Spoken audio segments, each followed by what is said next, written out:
All right, I think we're live. So welcome everyone to another Matt Maran Motoring live stream here on the Matt Maran Motoring YouTube channel. Hope you're all having a great weekend. Thanks so much for stopping by. So like all the other usual live streams, we're going to go for about 2 hours or so. We'll give priority answering to anyone who does a super chat or a super thanks, as well as anyone who's a member there with the green usernames. They always get that priority answering. If you'd also like that, there's always join buttons there in the description. And I see we have a bunch of you already joined in. Thanks so much for stopping by. Brian, Kevin, Lanceloth, Danny, B. Mitchell, and Stilla Buster, and Wheatman, Jazz, and Stratus as well. Thanks so much, everyone. So I see everyone saying hello, and Lancelot says, good evening. My only spot this week was a black C8 Z06. I saw it last week, but I wasn't close enough to see the Z06 badge on the air intake. Yeah, well, it's awesome you got to see a Z06. They always are a wonderful sight and sound, typically to behold. And Danny says, drove Saturday and today. I enjoy driving too much sometimes. That's great. Yeah, I mean, driving's a lot of fun, so I'm glad you're getting hooked as well. He says, rare spots are a mint 2003 Dodge, mint green Dodge Neon, a 1988 baby blue Buick Century, and unironically, both were driven by grandmas. Makes sense. And we mentioned said evening, two interesting spots were first near home on the freeway, a pair of very rough early 1970s Mercury Capris on a trailer. That's cool. Later in the week in another place in Minnesota there, I'm not going to try and pronounce, a Dodge Neon SRT Coupe. Wow, that's cool. Curious to hear how Matt pronounces that small. Yeah, I'm not even going to try and embarrass myself. That's cool. So the Neon SRT. So because I thought, because there's the SRT4, which is it was only a 4-door. So if it was a coupe, you might be thinking of Neon RT coupe. I believe SRT4 was one of the first SRT products. I don't think Neon ever got any other SRT versions. But the RT coupes are like, I think they were like 160 odd horsepower for a light little car like that. It was actually a good amount of power and moved pretty nicely. So yeah, very nice spot. And Danny says, I'm already getting New Jersey driving habits with from my parents. That thing being yelling at people like, sorry, but you're going to get killed doing 35 and a 50 3-lane highway. Yeah, that kind of thing is the joys of driving. I was stuck today behind someone doing 5 to 10 mile per hour under the speed limit, and they were all discombobulated clearly, and they actually ended up pulling over onto the shoulder. Because I don't know what was going on in their car, but yeah, that's the joys of driving in America here, especially. And Lancelot says, yeah, road rage is a real thing. Absolutely. And V Mitchell said, just remember, Danny, they'll be the ones getting killed, not you. Right. Yeah, that's why you stay out of those people's way and, let it resolve itself. You got to be a defensive driver these days. And Still Buster says, car spots of the week were a Kia Spectra and a Scion IQ, nice, and a VinFast VF8. That's a brave soul in the VinFast.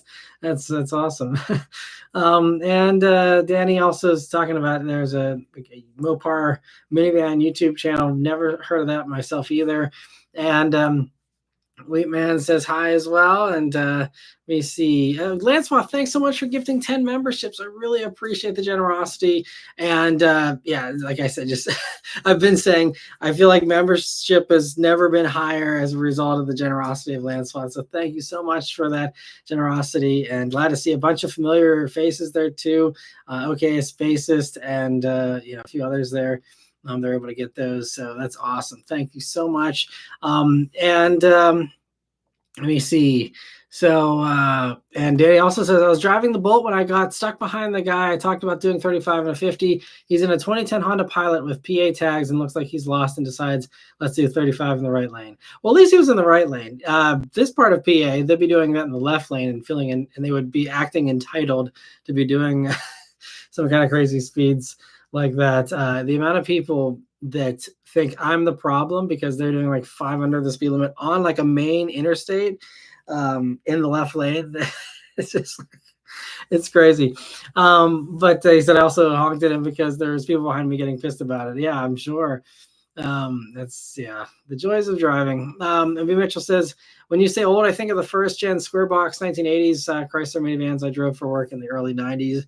By the way, my first company truck was a 1980 Ford Courier with a comically large topper.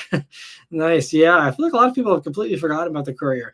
Was the Courier Was that a Mazda-based one as well? I can't remember my badge engineering history there from the Americans and the Japanese back then, but I feel like the Courier was a Mazda effort primarily. But yeah, very cool. And as far as car spots for me, what did I see? I saw something yesterday that was notable, but I can't, it's completely flown out of my head. I did see an FK8 Type R tonight that was, or this afternoon, that their license plate was VTECHYO, and that was funny. Also, another funny license plate actually I saw today.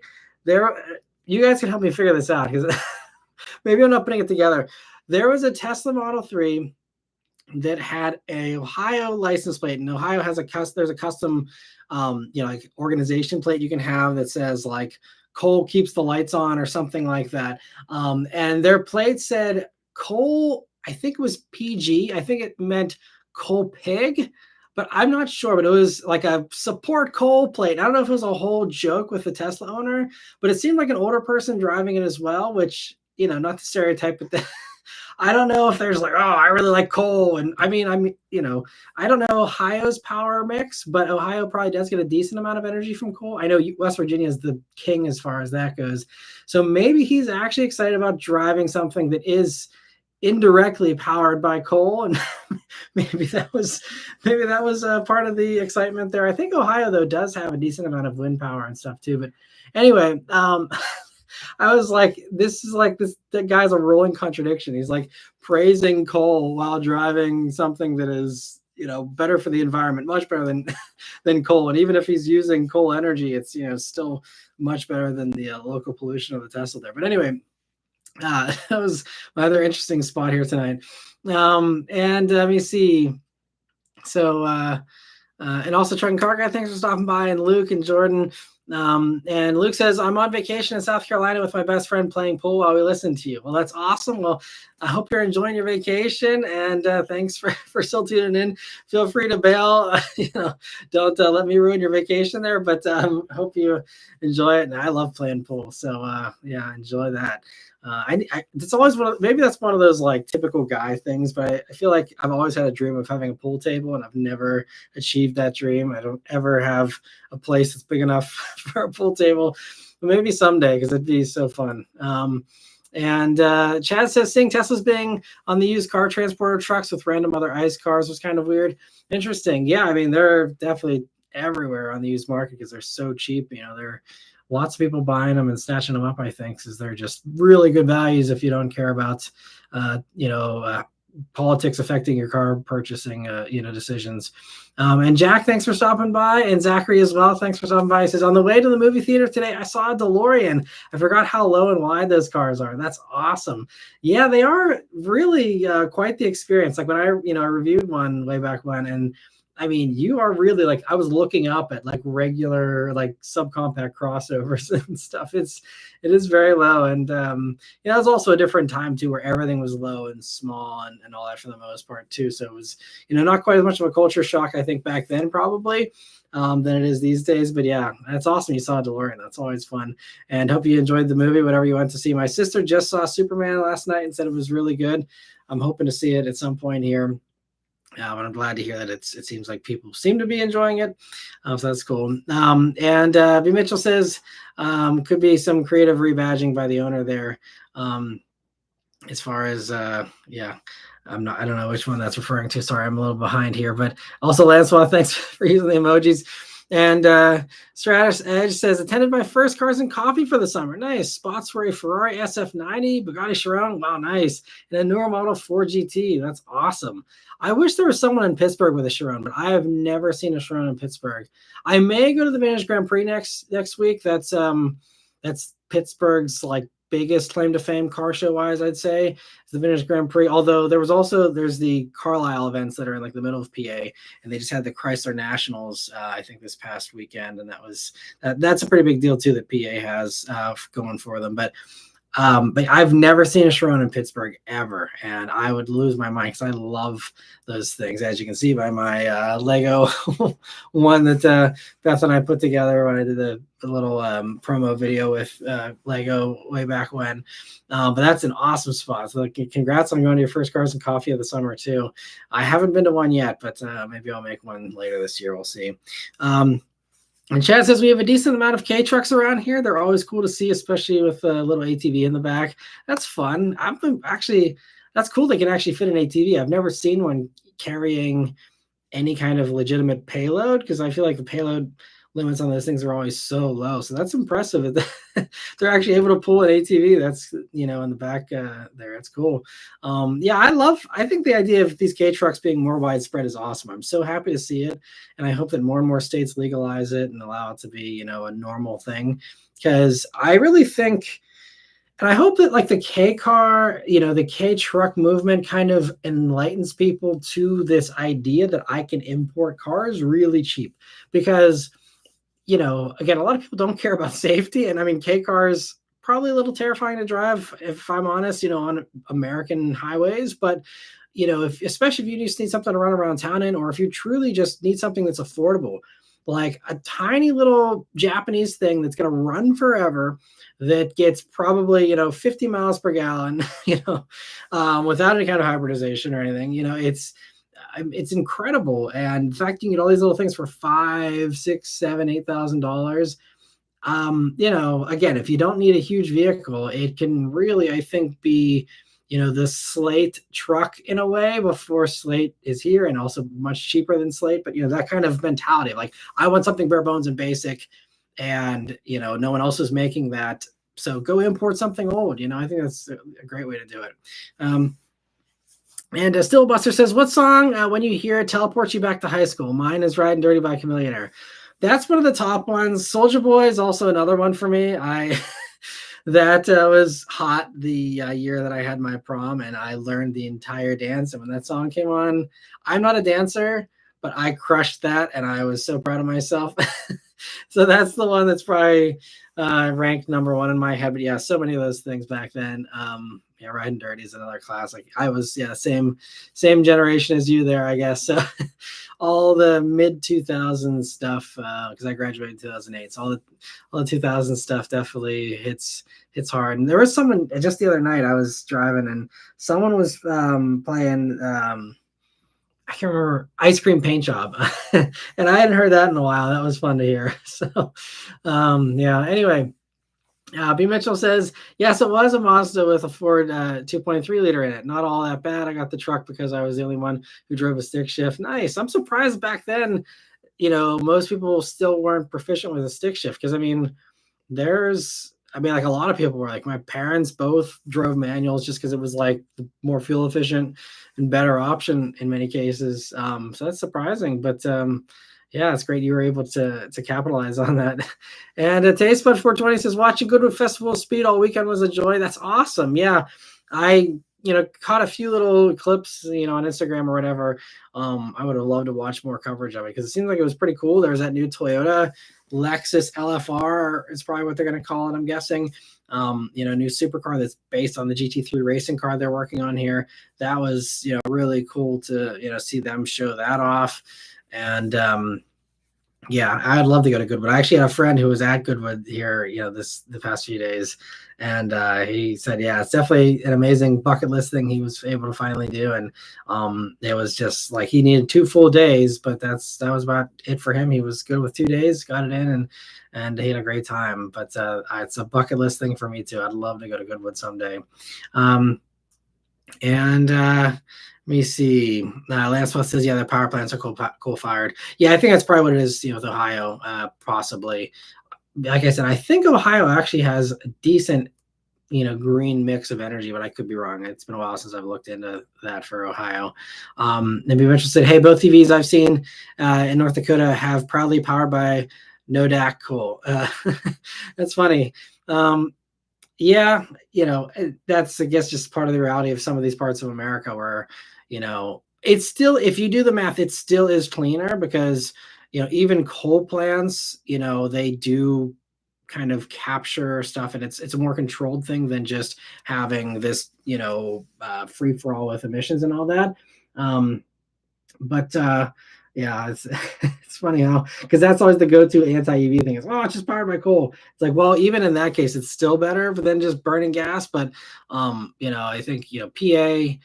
I don't know. I don't think we get too much of our power from coal in PA.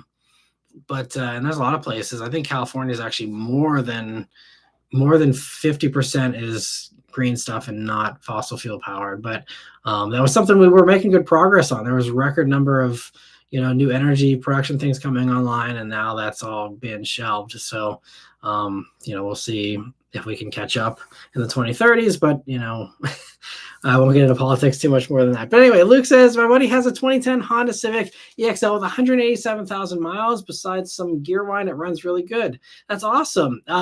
Yeah, that's the beauty of Hondas. You take care of them, they take care of you pretty much.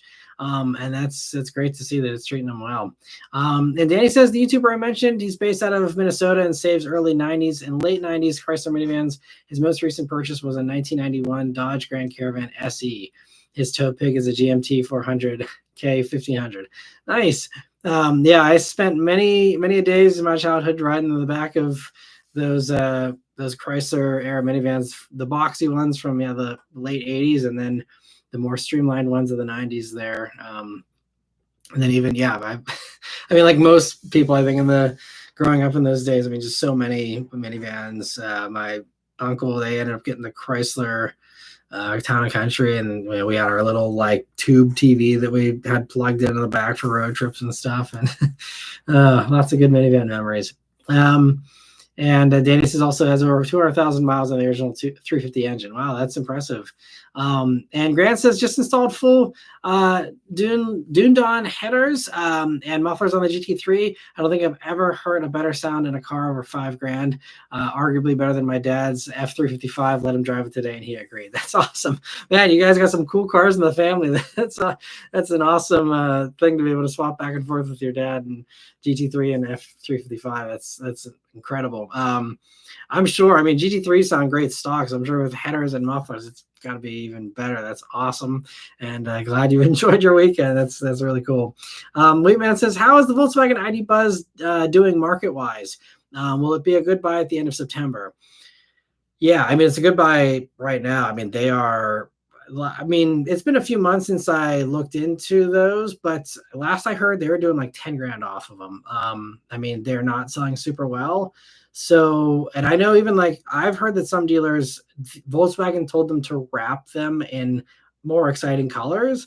I think Volkswagen tried to play it too safe. I think they shipped a decent amount of the fun color combos, but I think a lot of Volkswagen people, maybe it was just the data they had or what, were just like, oh, let's just ship a bunch of white ones and a bunch of silver ones and a bunch of black ones. And like, it's a value, or I mean, it's a nostalgia play, not like a value play or anything like that with the ID Buzz. So like they should have never shipped a single black, white, or silver ID Buzz at all. Like zero. It's got to be all fun colors because it's always going to be the nostalgia play for that thing, unless they change the styling and they make it less funky or less retro. I mean, it's always going to be a nostalgia play. So play into that, play it up, like full blown, like go into it. And so I think that was kind of a little bit of a mistake the way they allocated the inventory, but maybe the wraps will help sell some of them and make them a little more fun. It's definitely a good buy. I wish it fit in our garage, because if it fit in our garage, I would have pushed real hard for that to be Beth's next car. I mean, she would not have wanted it, so it probably would have never happened, but that would have been my top pick, just because that thing, the joy that thing filled me with, just driving the thing around all week. I mean, it was so great. I absolutely love ID Buzz. I actually think, like, objective car reviewer too, it's very well done. It's one of Volkswagen's better products as far as execution. It has the newer infotainment software, which is better. And it's just very good on space as well. And it's like a really good minivan too. So, definitely will be a good buy at the end of September if there's enough stock. Because that's the thing to keep in mind. I know a lot of people maybe can't run out and buy something right now, but like there's going to be a spike in EV sales because everyone knows like the deadline is September 30th. And by September September 15th, you might not have a whole lot of inventory. I mean, they have built up a lot of inventory, so maybe they will have enough that, you're not going to run out, and this applies to any EV. But you're going to see a huge spike where people are like, okay, if I don't buy one now, I'm not getting one for another 4 years. And, people really rushing into it. So I'm expecting there to be, and this is why, like, for example, with the Mach-E, like there's like really no incentives now. I don't know how much this is actually a reaction to that bill and how much of it isn't. But, I think a lot of people that are just, trying to, rush into that. I think Ford might see that and, is like, we don't need to discount these things anymore. And this is why you guys will see. So we decided on Beth's replacement car. We will be getting it here probably not this week, but next week. We'll be signing the papers on it. And it's kind of funny the way it played out because of, like, some vehicles have better deals on them than others than you would expect. And it just comes down to how companies are playing things right now, more so than the actual MSRP of a car. This is so weird because, like, as someone who does car reviews, I'm always, saying in my reviews, okay, well, like, if you're getting this car, like, here's the competitive set, like, these are all the vehicles that are, closely priced to this vehicle. And so these are the competitors. But I hear a lot of times people say, well, I'm cross shopping a Mustang with a Miata with a Ford F-150. Which one should I pick? I'm like, how are you cross shopping those? But I have found myself in a position with Beth's new car where I'm cross shopping things that are not natural competitors and vehicles that are in different, segments, different price classes. But because of the leasing thing with EVs, it's this great equalizer that if it is structured the right way and you can hack the lease properly, you can get nicer stuff than you should be able to get because of the way the incentives are structured and all this kind of stuff. And if you get in at the right time, you can get like phenomenal deals on cars that are really expensive. And so, yeah, it's going to be kind of interesting the way we were able to play things with Beth's new car here. And so, yeah, stay tuned for all that. But anyway, yes, I wouldn't drag your feet because, I think especially, like Ford stuff, like that goes through the end of September, I think. So that's set in stone. Like they're not changing any of that. There might be some other companies that will adapt based on how hot sales are this month, for example, and maybe dial back incentives if they feel like they don't need to, have everything be highly incentivized. So, I would get in while the getting is good is the bottom line here, because we already know where the deadline is. We already know, okay, here's the deals that are available right now. You might have some companies panic in September if they are seeing too much inventory because they know the sales are going to fall off a cliff, in October. So there is a slight chance if you really want to gamble that you wait till September. Car companies will either say, we don't need any help, and you have crappy incentives, or you'll have some that are going to say, oh, crap, we got to get rid of this thing before the end of September. And they're desperate and they, bend over backwards just to get it off the lot. That's just a big gamble that, you're going between one extreme or the other there. So that's the only thing I'll say. But, if you're happy with the deals right now, I think it's better just to lock it in now because you may end up getting burned waiting until September. But anyway, yeah, little advice for anyone else that's out there looking for EVs right now. But YH, thank you so much for the first super chat of the night here. He says, I was cross-shopping Mustang GT, Q60 Red Sport, and 2017 Lexus ES300. Went with the V8 because the Coyote sounds amazing. Nice. Yeah, so prime example there of someone all over the place. And, that's something like, clearly very different vehicles do things in very different ways. But, it's not always this binary kind of set of needs or wants that people have. And that's a great example. Like you weren't, I'm assuming, worried about beating everyone in a drag race because you wouldn't have been looking at the Lexus ES300 if you were, but the sound won you over, and so, I mean, yeah, that's a very complex thing. And this is why, I do the competitive comparisons in my videos, but, I always have the timestamps there for people who don't care about that part. You can skip over it because, yeah, a lot of people, the comparisons are just all over the place with what they're considering. And that's why also another reason why I try and review something for everyone instead of just doing sports cars. I want to have a review of the ES300. I want to have a review of the Q60 or whatever, because, you never know, someone's saying, okay, I just watched a review on your Mustang. That was great. Now I want to go watch, what you have to say about a Lexus ES300. And if I only did sports cars, I wouldn't be able to, serve that review up to you or whatever. So that's kind of another reason why I try and have something for everyone, because there is just so much diversity with cross shopping sometimes. YH says he was interested in the Lexus for the reliability. Yeah, well, that's definitely what they do best for sure. Yeah, so thanks for sharing that, and thank you for the super chat again, YH. And let me see, where are we here? So Two Track Jack says, I'm glad you mentioned the classic imports. I'd forgotten, but I saw an older right-hand drive Land Rover the other day. Nice. That is awesome too. That one's a labor of love. I'm telling you what, to keep something like that on the road. And also right-hand drive can be a little bit of a challenge. It's fun, but it definitely takes some adapting to. I did a review of the right-hand drive R32 Skyline GTR, and it's a little bit of adjustment period, and especially if you go through drive-throughs, you're kind of screwed. Toll booths, are a little bit of a problem. I know people usually just use like grabber tools, and they they use that to like grab their stuff if they can't reach over far enough. It's just kind of funny. But it'd be fun, I think, for sure. I'd love to have a right-hand drive car someday. And Jordan says, in 1999, I saw an ExxonMobil commercial for producing fuel from growing algae. Is that still a thing or never actually happened? Yeah, I think a lot of these things are promising, but I think, even if these things are proven to work, the problem is scaling it up commercially to make it viable and make it, and then is it price competitive? Because at the end of the day, you have to make it cheaper than gas, or else no one's going to switch. So that's, I think, the biggest problem with all these types of ideas.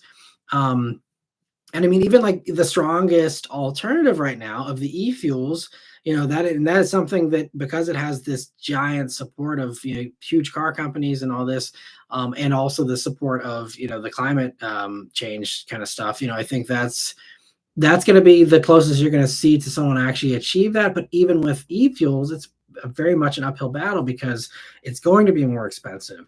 And it's going to be this transition period, and it's also going to be not really mainstream until we get to a point where gas stations are starting to go away a little bit, slowly, little by little. Obviously, they're not going to go away in large numbers for a long time, but you're going to see it's going to be harder for some gas stations to stay open if they have this lower and lower demand as EVs continue to grow in market share. And so I think e-fuels are going to kind of eventually get to a point. They're saying, I can't remember when, there was different like levels where they're going to say I think Porsche said by this year it was going to be scaled up enough that like if they were to sell it commercially, I think it's still only being used mostly in racing, but if they were to start selling it, in the next year or two, it was going to be like, I think $10 or $12 a gallon. And then by I think later this decade, it was going to be around like $8 a gallon, which is kind of getting close to European gas prices. So then you're getting, in the right ballpark there. And then I think, the goal is eventually in the 2030s to get close to it. I don't even think they think it's going to ever be cheaper than regular gasoline though. So, it's always going to kind of be this premium thing. And that's one of the strongest things to emerge out of this, like, hey, how do we do gas in a different way? And that's been one of the the front runner, I guess, for that. But all these other things are promising, but I think it's just a lot of these inventions and stuff just cannot be scaled up to mass production in a cost-effective way. Is usually the thing that gets you on those types of things. And Truck and Car Guy says, did see a new Charger EV yesterday when I was hanging out with a friend, as well as a couple of new Zs. That's awesome. I'm glad to see that Zs are starting to pop up and finally sell in decent numbers, it seems. Those dealers seem like they finally released their strangle on those Zs. Jack says, Ohio at least had one nuclear plant near Sandusky, Ohio. I camped an eye shot of its cooling towers as a teenager. That's cool. Yeah, I think they're talking about trying to revive the 3 Mile Island, I think one here in PA, that was the one that famously had like a meltdown. I think it was back in the 70s or the 80s. And they're trying to see if they can even get that one back up and running, because that's kind of, part of the reaction of this gigantic energy demand that we have, primarily as a result of crypto and AI. Those are two enormous energy hogs. And so it's not even the car thing. Like EVs are a tiny drop in the bucket compared to crypto and AI energy demands. But so they're like saying like we need to fire back up all these nuclear plants just to supply that stuff for crypto and AI, which are two things that are clearly not going away, that are clearly continuing to grow. And that's, which is just, it's insane too, that those two things kind of snuck in. And that's like the like dirty behind the scenes stuff that doesn't get discussed, is like both of those things are horrendous as far as energy demand, and just the computing power that is required out of that stuff is just crazy. And I know a lot of us are probably against AI anyway, and it's like, why are we doing this? I really like, I know it's all the tech bros that are all just high-fiving each other on the way to the billionaires club or whatever, but like, why are we doing AI? Like, I know there's a few nice little things, and I think there's some medical applications where it's truly going to change lives and come up with new cures and things like that. That's great. But like helping people write papers and stuff, I don't know. It just like, I don't know. And we see it's in cars now. Like, I mean, what was the car I was just in? I was in the new GTI here. You'll see a review on that. I didn't even talk about it, but it has like it has ChatGPT in the GTI. I'm like, who wants this? Like, I don't know, maybe I'm in the minority, but like, who wants ChatGPT in their Volkswagen GTI? And it's just like, we keep pushing and pushing, like everyone wants this, but everyone I hear is saying, I don't want this. So like, who is actually like pushing this that I don't know, it just seems bizarre to me that AI is becoming this obsession, while everyone seems to be simultaneously hating it. Anyway, but yeah, so I think we're going to see a lot of nuclear come back. And it seems like there is, obviously favorable policies to help accommodate that. But, also hopefully that has to be done in a responsible way too, so that, we don't have, any issues like they had again with Three Mile Island and, things like Chernobyl and stuff like that. It can get dicey. So hopefully they do things well and do it in a modern fashion. But Stratus says, me and a friend were able to knock out a couple of projects for my two cars, a colder intake for the Volkswagen Atlas, nice, and coilovers for the Lexus IS. They both run and handle great. Also, how's the Fiat? It's doing great. A little over 700 miles on it now. Just going to be sitting here. I may actually have to do a little errand in it this week because of it's going to be kind of an interesting thing the way we're getting Beth's new car. So I'll explain everything once we do that whole reveal. But so the Fiat might be doing a little errand here this week for that. But other than that, it's just kind of waiting. I haven't had any press trips really. That's usually the main thing that car is used for, is being an airport runner. But I haven't had any trips since the Audi thing that I just did, back in May there. So and it doesn't look like I have any trips on the horizon. I've turned down quite a few actually, because it's just like I just can't justify any of them, honestly. So the Fiat's just hanging out, but it does seem like I may have press cars dry up here in the fall possibly. So it may turn into my actual daily driver here, whenever I have that happen, maybe here in the fall. So we'll see. But it's doing well, and glad you're able to knock out those projects there as well. And let me see. Chad says, when I was a kid, someone stole our Chrysler emblem off the hood and it stuck up like a Bentley's. It was apparently common. That's funny. Yeah. I mean, there was those. Yeah. That's the way the Chrysler badge was there, right on the hood emblem there. And it was, it stuck up just like all the other luxury brands. It was very much a swanky thing. I mean, there was a lot of hood ornaments still back in that time period too. That was still a fairly common thing. Obviously Mercedes and all that had, No, but that's funny. Let me see. Chad, thank you so much for another super chat. He says, Skynet for president in 2028. Yeah, I mean, who knows how things are going to go by 2028. It'll be very, very interesting. Lancelot says only Samaritan is VP. I don't, or in person of interest. I don't get any of those references, unfortunately, so I need to watch more TV. It'll be very interesting to see how things play out in a couple of years here. Let me see. Luke says, my buddy and I saw a gold Lamborghini SUV today. It was weird, but he liked the color. It was next to a bronze Lexus RZ. Nice.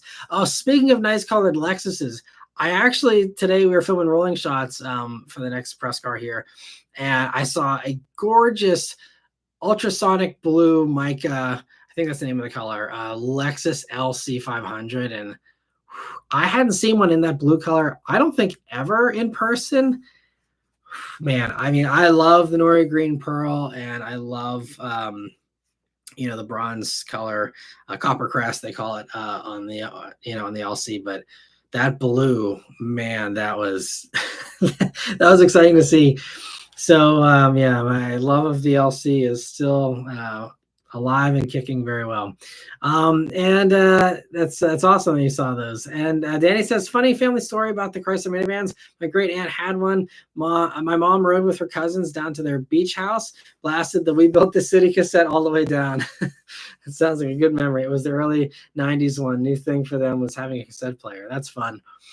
Yeah, and that was an expensive upgrade. People, who weren't buying stuff back then probably don't realize, like, it was an expensive upgrade. And you adjust those prices for inflation these days. I mean, we're talking like, sometimes thousands of dollars for really crappy stereos.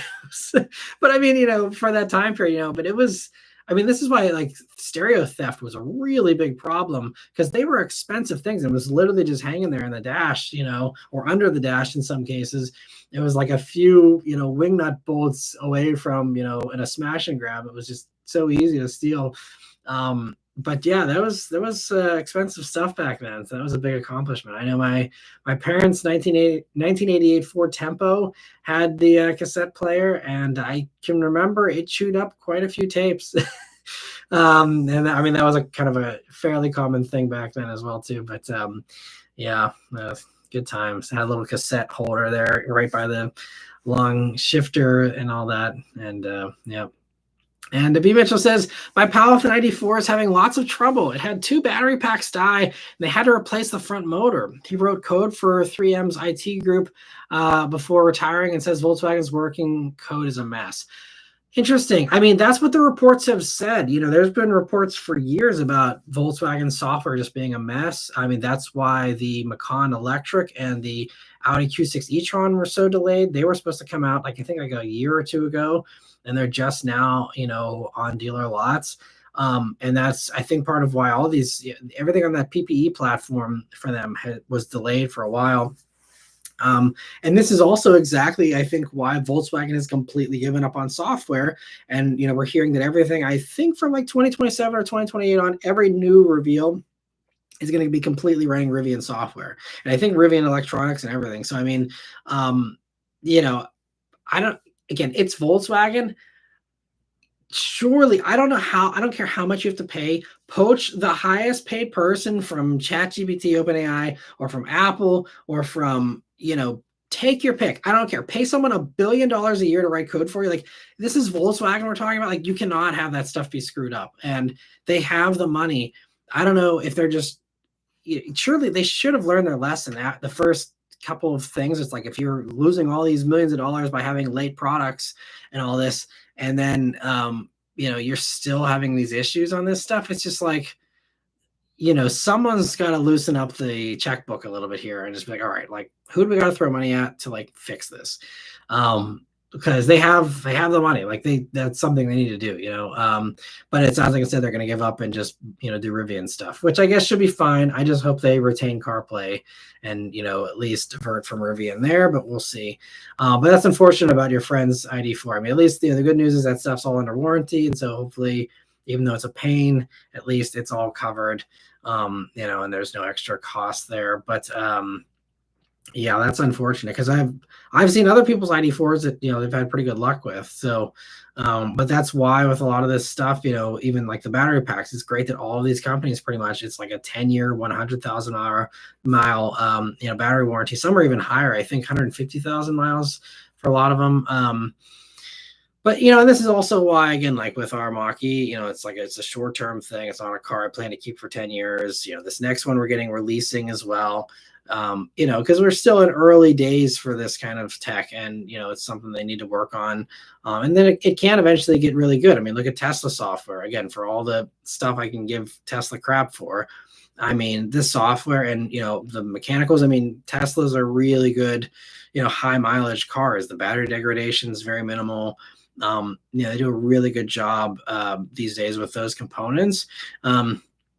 So it's one of those things, like, Tesla was a front runner, and so that they have shown that you can figure this out. You can make a reliable, solid EV that doesn't have a battery pack that fails at early mileage. You don't have to have all these issues you are seeing. I think that's kind of the nice thing about Tesla, is they can be this kind of front runner that you can see, oh, hey, look, like, this is possible, and if you have the right people working on it, you can achieve this same level of reliability and success with these things. Because I mean, as electric vehicles, it's way less components to break.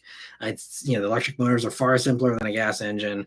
The powertrain's far simpler. There's less failure points and things. And they also just need to not go cheap on the few failure points that there are. Like the Mach-E has the high voltage junction box. And that's just like a switch that just, conducts power. And I think it's like an AC/DC converter and does other things too. But like, that's like the heart of the car, really, as far as, actually making everything work. And like, that's a part that was like failing pretty consistently and leaving people stranded in Mach-E's and everything. Knock on wood, thankfully ours, never had that issue. But like, that's a part like you don't go cheap on. So even if you have to spend 10 times the amount of money you want to on that part, like if you want to go out of the gate with an impressive product, you can't cut corners. Hyundai is learning this lesson as well. ID5 or Ioniq 5 has a different kind of thing, but it's a similar thing with like an inverter or something that has failed on some of those. I think it's still a very small percentage, but that's another part where like you don't go cheap on that. Like you make that like NASA grade, like top notch space age tech in that little thing and make it completely bulletproof, and everything else you can switch out battery models, other things, not that big of a deal. But like if you have that one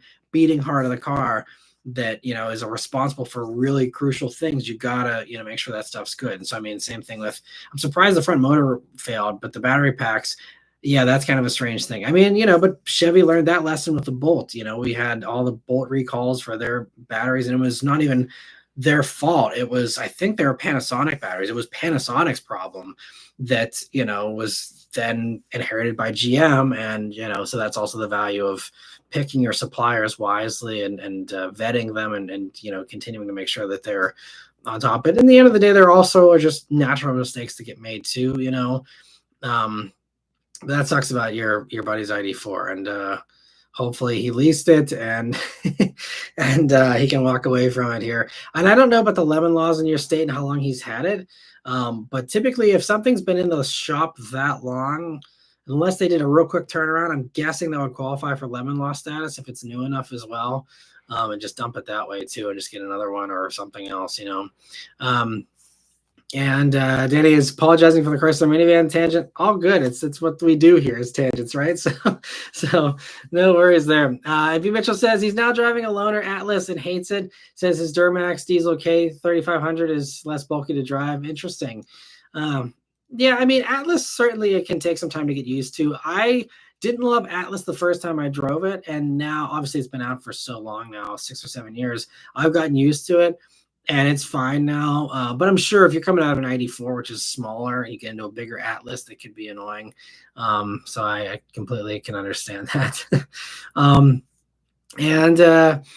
Let me see. Blacked Out 5.0 fan says, hi, Matt. If we both have the time and you're in Indiana, would you want to review my 2023 WRX CVT base with a keyed ignition? Disclaimer, my life is a mess right now. I do apologize as my availability is really spotty at the moment.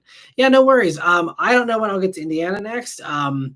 But yeah, I mean, I've been wanting to do a CVT WRX actually because I'm very skeptical myself. I've heard good things about the CVT. I'm curious, your thoughts. Obviously, hopefully you're enjoying it.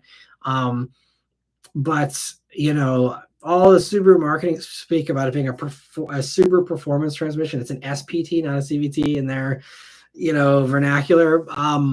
I'm just curious because there's a lot of people that do still buy the CVT version, and it's so hard. Subaru never has them in the press fleet.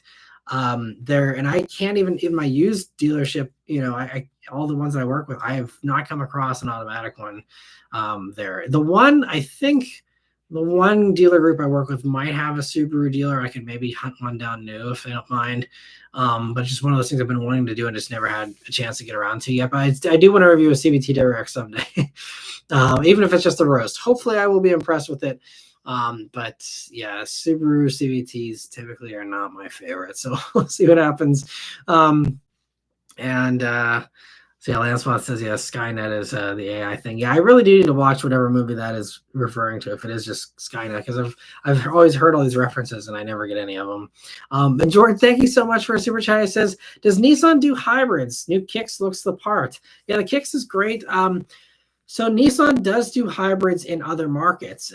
They haven't done one in the States, but they are bringing a Rogue hybrid here sometime before the end of this year. They've committed to it. It's called the e-Power is what Nissan calls their hybrid. And it's kind of similar to Honda's hybrids, where it is primarily a generator that powers electric motors. And maybe it's like the Honda. I think the Honda one connects directly at like 50 miles per hour on the highway. So the engine still connects to the wheels at some point. I think the Nissan one does the same thing, but I'm not sure. But it's primarily though around town, it feels more like an electric vehicle, like the Hondas, the CRV hybrid and Civic hybrid and stuff. And then, it just, the engine revs based on whatever the electric motors need. So I think Rogue is coming first. And then beyond that, I think there also was talk of a plug-in hybrid one of it, basically just getting the Outlander stuff since they're on the same platform. It's like, why didn't this happen years ago? But I think that's also coming too. And then beyond the Rogue, I think they've talked about how like next gen Frontier is going to have to be electrified in some way. So I think that's probably going to be one of the next ones up too. And yeah, I think that's about all I've heard as far as hybrid Nissan plans. So yeah, we'll see how. I mean, it's one of those things they don't need to worry about because there's no cafe for the next 4 years. So I mean, it's a free for all. So they may even cancel or delay the hybrid Rogue. But if that's already in the pipeline, maybe we still see that and nothing else. But yeah, Nissan's very late to the game there, and I think it has hurt them for sure. And let me see here. Thank you again, Jordan, for the super chat. Danny says Terminator references. Yeah, it's another movie franchise I've never seen, amazingly. And Vancy says, finally made it to the weekend basement meeting. Well, thanks for stopping by, Vancy. You missed it last week, too, was here. He doesn't stop in too much anymore, but he did stop by last week. Or maybe it was on Wednesdays. I get them mixed up now because I do 2 a week. But thanks for stopping by. Hope you're doing well. And Gladys says, I wonder how the Volkswagen bus is selling. Yeah, we just talked about that a minute ago here, but it seems like they're not selling great, unfortunately, and that's why there's a lot of discounts. Lancelot says, the 2002 Silverado I inherited from my late father had both cassette and CD. I did decide to get a touchscreen head unit to get CarPlay and a backup camera. Yeah, that makes sense. But yeah, and CD players in cars, I miss that too because CD is still such high quality audio, and I miss doing my custom burned CDs and all that fun stuff back in the day. And Colby says, so in the fall, will you be filming more used enthusiast cars? That could be a cool source for some CarBuzz articles. Yeah, that could be a cool little extra thing to do, and yeah, duplicate that on CarBuzz too. But yeah, I mean, I'm hoping we'll see how things play out with the with all the press cars. Because yeah, I really do want to do more used stuff. I will be doing more used stuff here. I'm going to have a few gaps in the schedule later this summer here. So there will be a few used car reviews. It might not happen until August, but I'm hoping to do a few. And then beyond that, we'll have to see just how everything shakes out. It's just, yeah. And I feel like I'm reaching the end of all the cars I actually want that are available currently from the one fleet company. And there's another fleet company I work with as well. And they haven't had anything good like all summer. And so they're saying like maybe in August they'll get something, appealing in. But I'm really also cutting back on what press cars I'm even asking for. Because again, I'm just going to be real real picky. Like I took a risk with the Lincoln Aviator and the Navigator.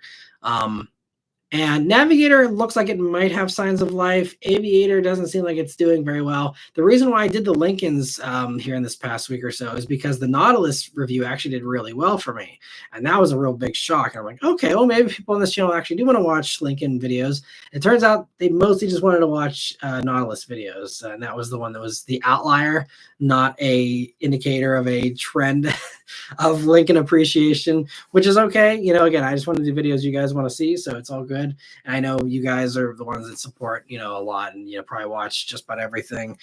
So I'm talking to the 80% of the people who aren't subscribers who watch the majority of the content on this channel and all that.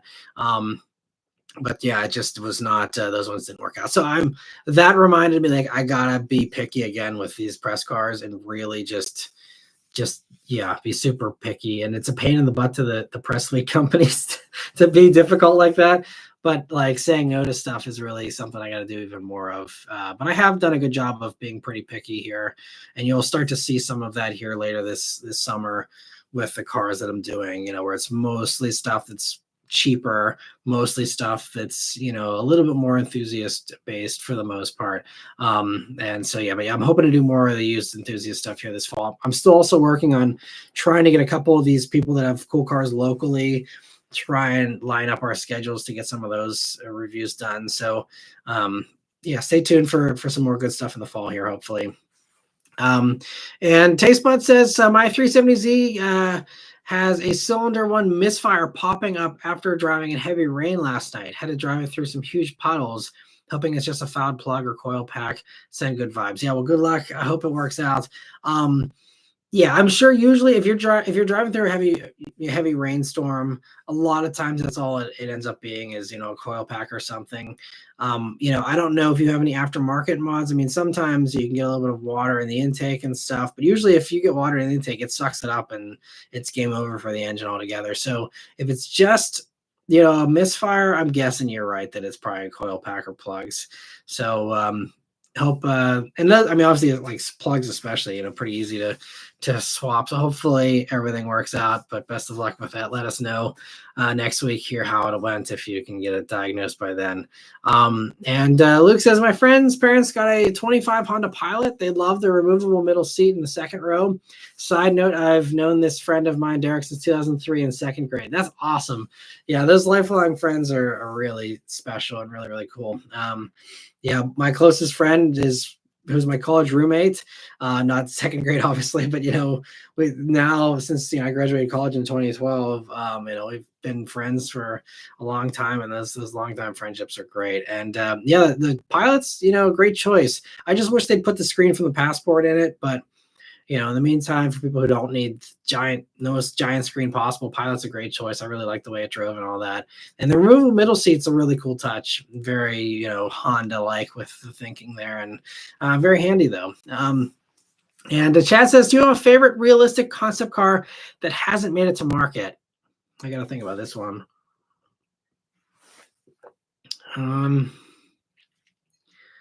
I don't know. I mean, there's not really too many like realistic concept cars these days. I think one of the biggest disappointments of the past 10 years or so was the Infiniti Q50 Eau Rouge, which was their version of like a Lexus F or M, things like that, where it was a Q50 that had a GTR motor in it.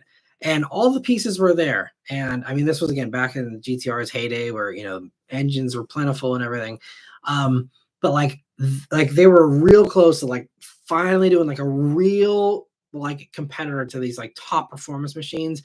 And they had, the clout of the GTR motor that would have absolutely sold that car, so well, I think. And it was all right there. It was right there. I don't know why they didn't build that car. I mean, I know it probably wasn't going to be like a huge moneymaker for them or something, but like, that would have been, I think, a real stepping stone for Infiniti to legitimacy in the performance world, versus just being like the discount, nice performance thing that they are, which, is a nice place. And, it's great that they have that as well. But, I think that could have really given them a lot of respect. And I think you could have pulled Alfa Romeo Giulia Quadrifoglio buyers. He could have pulled, again, some of these people who are wishing for another Lexus ISF that, wasn't coming in the late 2010s. I think they could have really,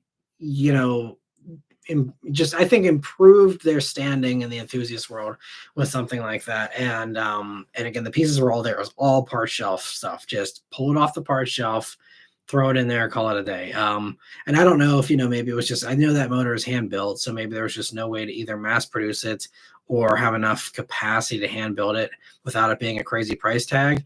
I don't know, but regardless, that's probably one of the most recent ones that pops in my head that I'm like, man, that would have been so cool. There's been some cool like truck concepts too that haven't, made it. I think that's probably about all the top ones I can think of, though. And Robert Vasquez, thank you so much for a super chat. I really appreciate that. He says, hey, bro, love you. Going through a divorce at the moment. I'm sorry to hear that. That really sucks.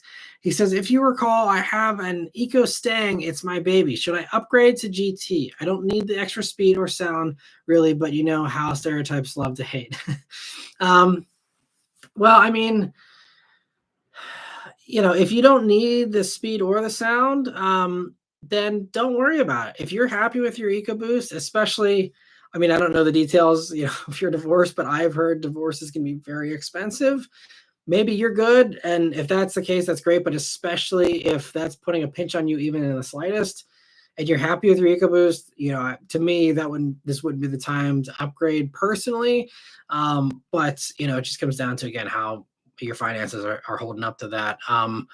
But, don't worry about if people are giving you crap for having an EcoBoost or something. I mean, it's insane that, especially all the problems in the world these days, and people are going to be annoying about that kind of stuff. But no, I think EcoBoosts are great. I loved my EcoBoost. Even stock, I honestly I would have been completely happy with it stock and left it that way if it wasn't for the content I needed to do for the channel. I probably would have just left it stock because it's so much power.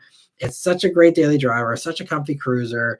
I'm the only thing that I didn't love was, the pre-2018s were only direct injection. And so people were worried about, having a walnut blast, the intake ports and all that stuff. And that's, that can be a little bit of a worry as far as long-term reliability. If you have a 2018 or newer, though, they did go to the port and direct injection to clean off those valves and get that, so that it's not a concern. So especially if you have a 2018 or later, I would have full confidence in keeping that car long term. It should be good.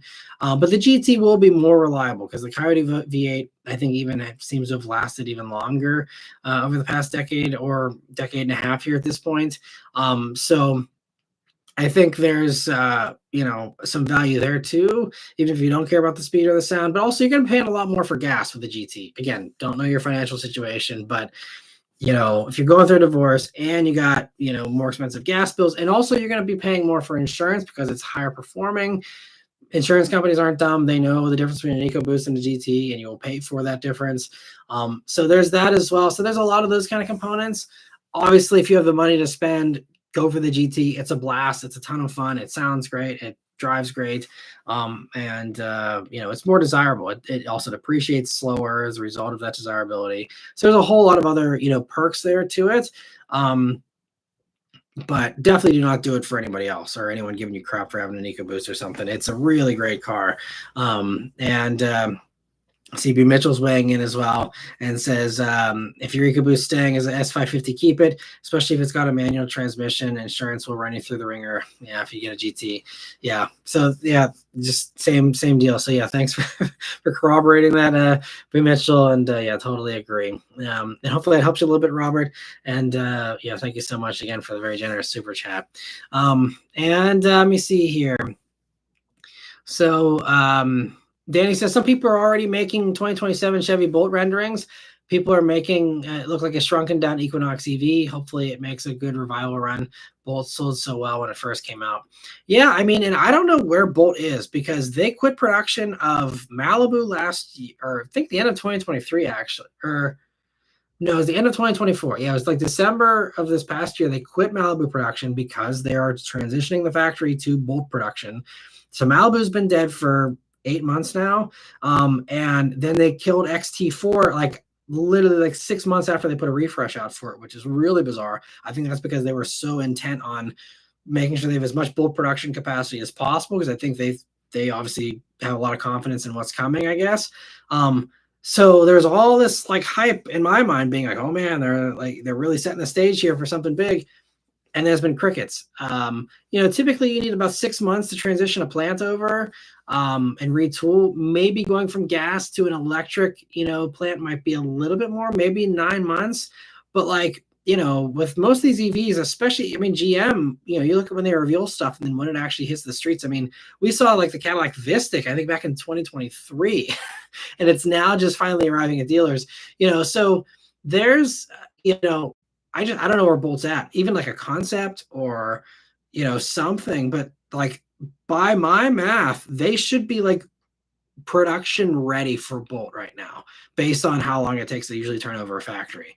Maybe there's some other holdups. Again, maybe they're worried about the software, or maybe they're worried about the price point, or figuring out how to reconfigure stuff now with the new administration or what.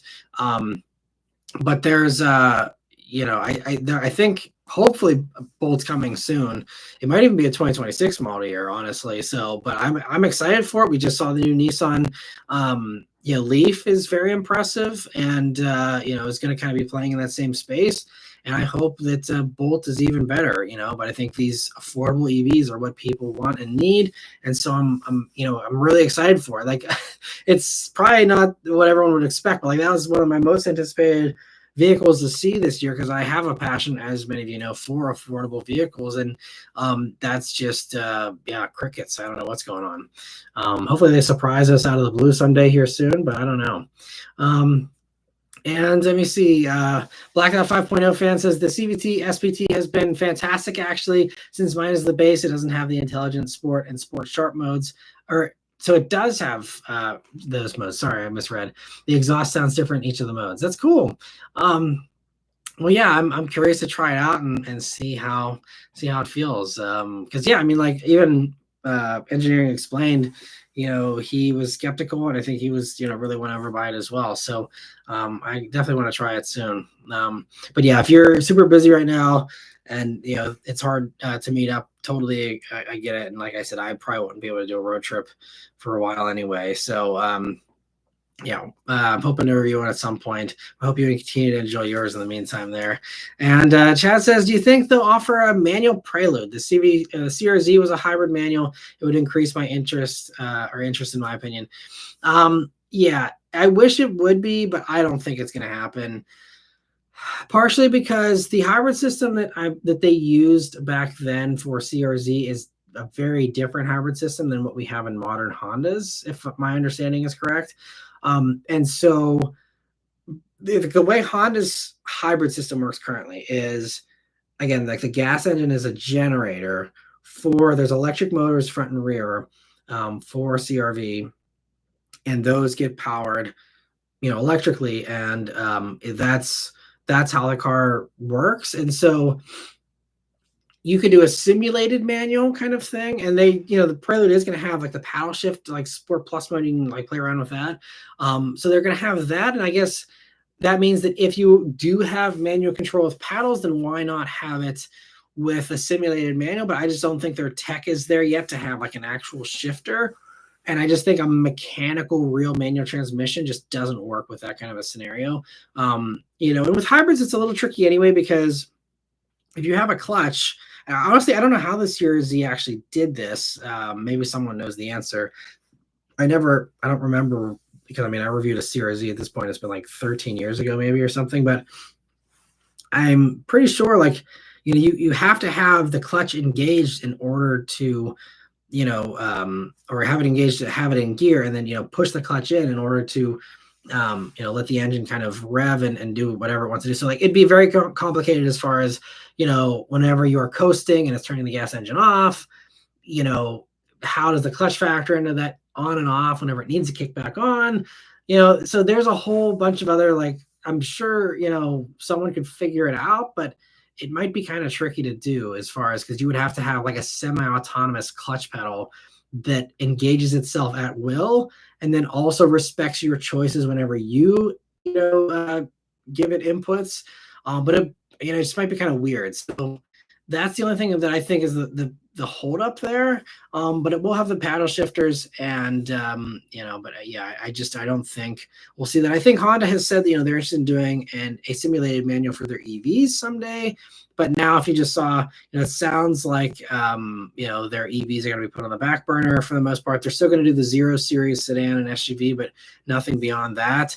And again, that's something you're going to hear a lot in the news here in the next 4 years. So I think for that reason that's all going to be on the back burner. I think, Prelude's going to probably stick with what they've done forever, and just leave it at that, unfortunately. I wish I did have a manual. That would be fun. And Danny says, my family bought the second year of the Bolt. We paid about $32,500 out the door due to the tax credit. We love it so much. The car I passed my test on. Yeah, I'm glad you're still enjoying your Bolt and your family's enjoying it. That's great. I've always been impressed with the Bolt. And Jack says the Terminator movies are where Skynet comes from, Matt. Okay, thank you for filling me in, Jack. Okay, yeah. I need to watch the Terminator movies someday. There's so many epic franchises that I've been completely out of the loop on and have never watched, and that's one of them. So maybe someday. And Stress Edge says, any wrestling fans see the 69 Camaro Goldberg came out in last week? Kind of funny since he has ties with Dodge. His final match was last night. That's surprising. Yeah. I don't watch wrestling, but any car incorporations are always kind of fun, in my opinion, for anything. Vancy says the Chrysler Airflow is his disappointment as far as concepts. That's a good one. Yeah, Airflow was promising. Is a great Mach-E competitor in Model Y, and then they decided at the last minute to stop everything and completely start from scratch, which I don't think Chrysler has the luxury of time to do that, but that's what they chose to do. And so, now it's like they missed the window. They could have actually had some good sales for a few years here. Now, again, after September 30th, it's like, forget it. And I don't know if that's going to be put on the back burner until 2029 or what they're going to do now. But now there's no rush, that's for sure. And Rishi says, hands down for me, it's the Vision. The Hyundai Vision Vision M concept. Okay, you reminded me though with the Vision thing of the Hyundai. That's the one that I really want to see come to production. The whatever that Hyundai Coupe's called, it looks amazing. But the Vision M concept 2 is another one. He says BMW needs a supercar again. I agree. I think and there was talk that BMW was going to be doing like that the i8 successor was like an on again off again thing that I heard last that it might be back on, but I don't know. It's always a he said she said thing with that, and you never know what to believe. But yeah, that's another one actually, and that one is actually coming to production though. The Hyundai the hydrogen powered electric kind of thing, which it sounds like it's going to be very expensive, very limited production, which is so disappointing because they literally could have just made an Ioniq 5 coupe and it would have been fantastic. And I think it would have done really well for them and been really cool. But instead they're going to make it some exclusive thing, and that's annoying. But anyway, maybe they'll surprise us here with an Ioniq coupe as well someday. But Trenton Carguy says, I find it funny that Nissan doesn't really have a hybrid when one of the only Mitsubishi vehicles being made has a hybrid. I know. It is bizarre for sure. But I think the thing is that I think that Mitsubishi hybrid system is actually developed by Mitsubishi. But it is funny, though, that they're not sharing equally here, it seems, with, Mitsubishi getting all this other stuff from Nissan, but then Nissan not getting really anything from Mitsubishi, it seems. Call McHugh says, hearing Matt recall ice cream paint job made my night. Cream on the inside. Yeah, that's classic. So my Legacy GT Spec B back in the day, I got that car in 2007. And being a teenager in the 2000s, first order of business is putting a giant subwoofer in the back. So I put I think it was a 13-inch subwoofer in the trunk of the Legacy. And that was one of my favorite songs to bump in, because that had a real nice bass line. A Millie was another one, by Lil Wayne. The bass, fantastic. I still do, even these days, I'm a sucker for heavy bass. And anytime like a modern song comes on and I'm in like a press car with a fantastic stereo, like I crank up the bass. And it's like I'm back in my Legacy GT again. Just like the bigger the bass thumps, the happier I am. It's just takes me back to my early 2000s teenage days there. It's fun. So yeah, good stuff, man. I'm sure it's just one of those things everyone experiences whenever anything is old enough. You just get super nostalgic for it. At least I do. But man, what a time to be alive back then. Just the video games, the cars, just the culture. I don't know. I just think it was just so cool. Anyway, Philip says my buddy has a 2008 Mustang Bullet. He can't afford the insurance, so it's garaged. We go out, buy it for fun. Well, that's unfortunate that the insurance is so high, especially these days. You'd think, older stuff that's easier to fix shouldn't be too bad. But it's cool he's got a Bullet, though. I'm still like contemplating after the Fiat lease is done, if I can find like a nice Bullet that isn't a garage queen, but isn't been completely beat to hell and back, which is kind of hard because it's either one extreme or the other, it seems, with those. But if I can find like a nice one that's been taken care of well, like that, there's a possibility that I could maybe go to one of those someday. Because I always regretted, it's just I didn't have the money back then, but I always had wanted the 2008 Bullet because I still think that's the most faithful recreation of the movie car.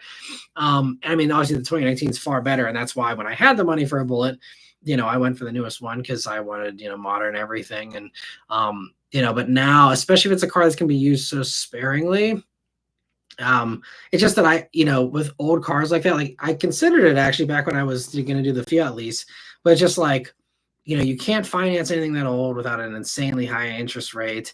And I just simply didn't have the cash to pay, even 10 grand for, a beat up, '08 Bullet or something like that. But so just like the stars just weren't aligning there. But if I can cobble together a little bit of money here in 2028, whenever the Fiat lease is up, I may try and go for an '08 Bullet. We'll see what happens. But I've always loved those things, and it'd be enough power for me. And it's, it just gives you that V8 fun, the retro look. I don't know. I don't know if you guys are nostalgic for that generation of Mustang at all, or if it's just me. But like, I was even today, I was getting tailed briefly by a 2005 to 2008 Mustang. It was just a base V6 one that had like, the grill was all torn up. It had like an eBay replacement bumper that was just primered. I mean, like a really like one failure away from the crusher kind of car that was following behind me. And I was like, man, it's so wild. Like we're experiencing what like people in the 80s were experiencing when the regular classic 60s Mustangs were like beat up junky cars and just sent to the crusher, and people didn't think there was anything to them. And like now it's like, I remember when the 2006 one was this shiny, awesome return to vintage, classic retro muscle. And now they're like the actual beaters, like you see so many of the classic ones, there are these barn finds. It's like I'm seeing like a barn find 2005 Mustang, and it's just, I don't know. I'm like nostalgic already for that generation of Mustang, and it like makes me sad to see them like being on the end of their life cycle for so many of them. But yeah, so I don't know. I feel like that generation Mustang is calling my name. We'll see what happens. Again, I got a long time before the Fiat lease is up, and I may very well just keep that car because the buyout on that Fiat's like 16 grand. But maybe I just sell it because I'm pretty certain I'll have some kind of profit. So maybe I sell it, flip it, and use the cash to get a beat up Bullet, maybe fix it a little bit, do a little bit of a project car.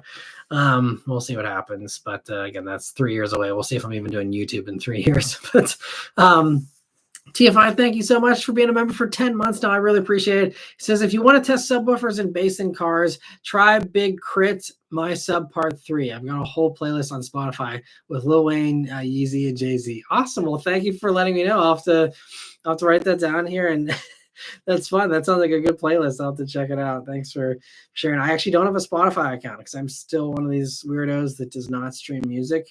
I still buy my songs on iTunes and own my music because I still am in that old school mentality of like, I want to own a copy of that song.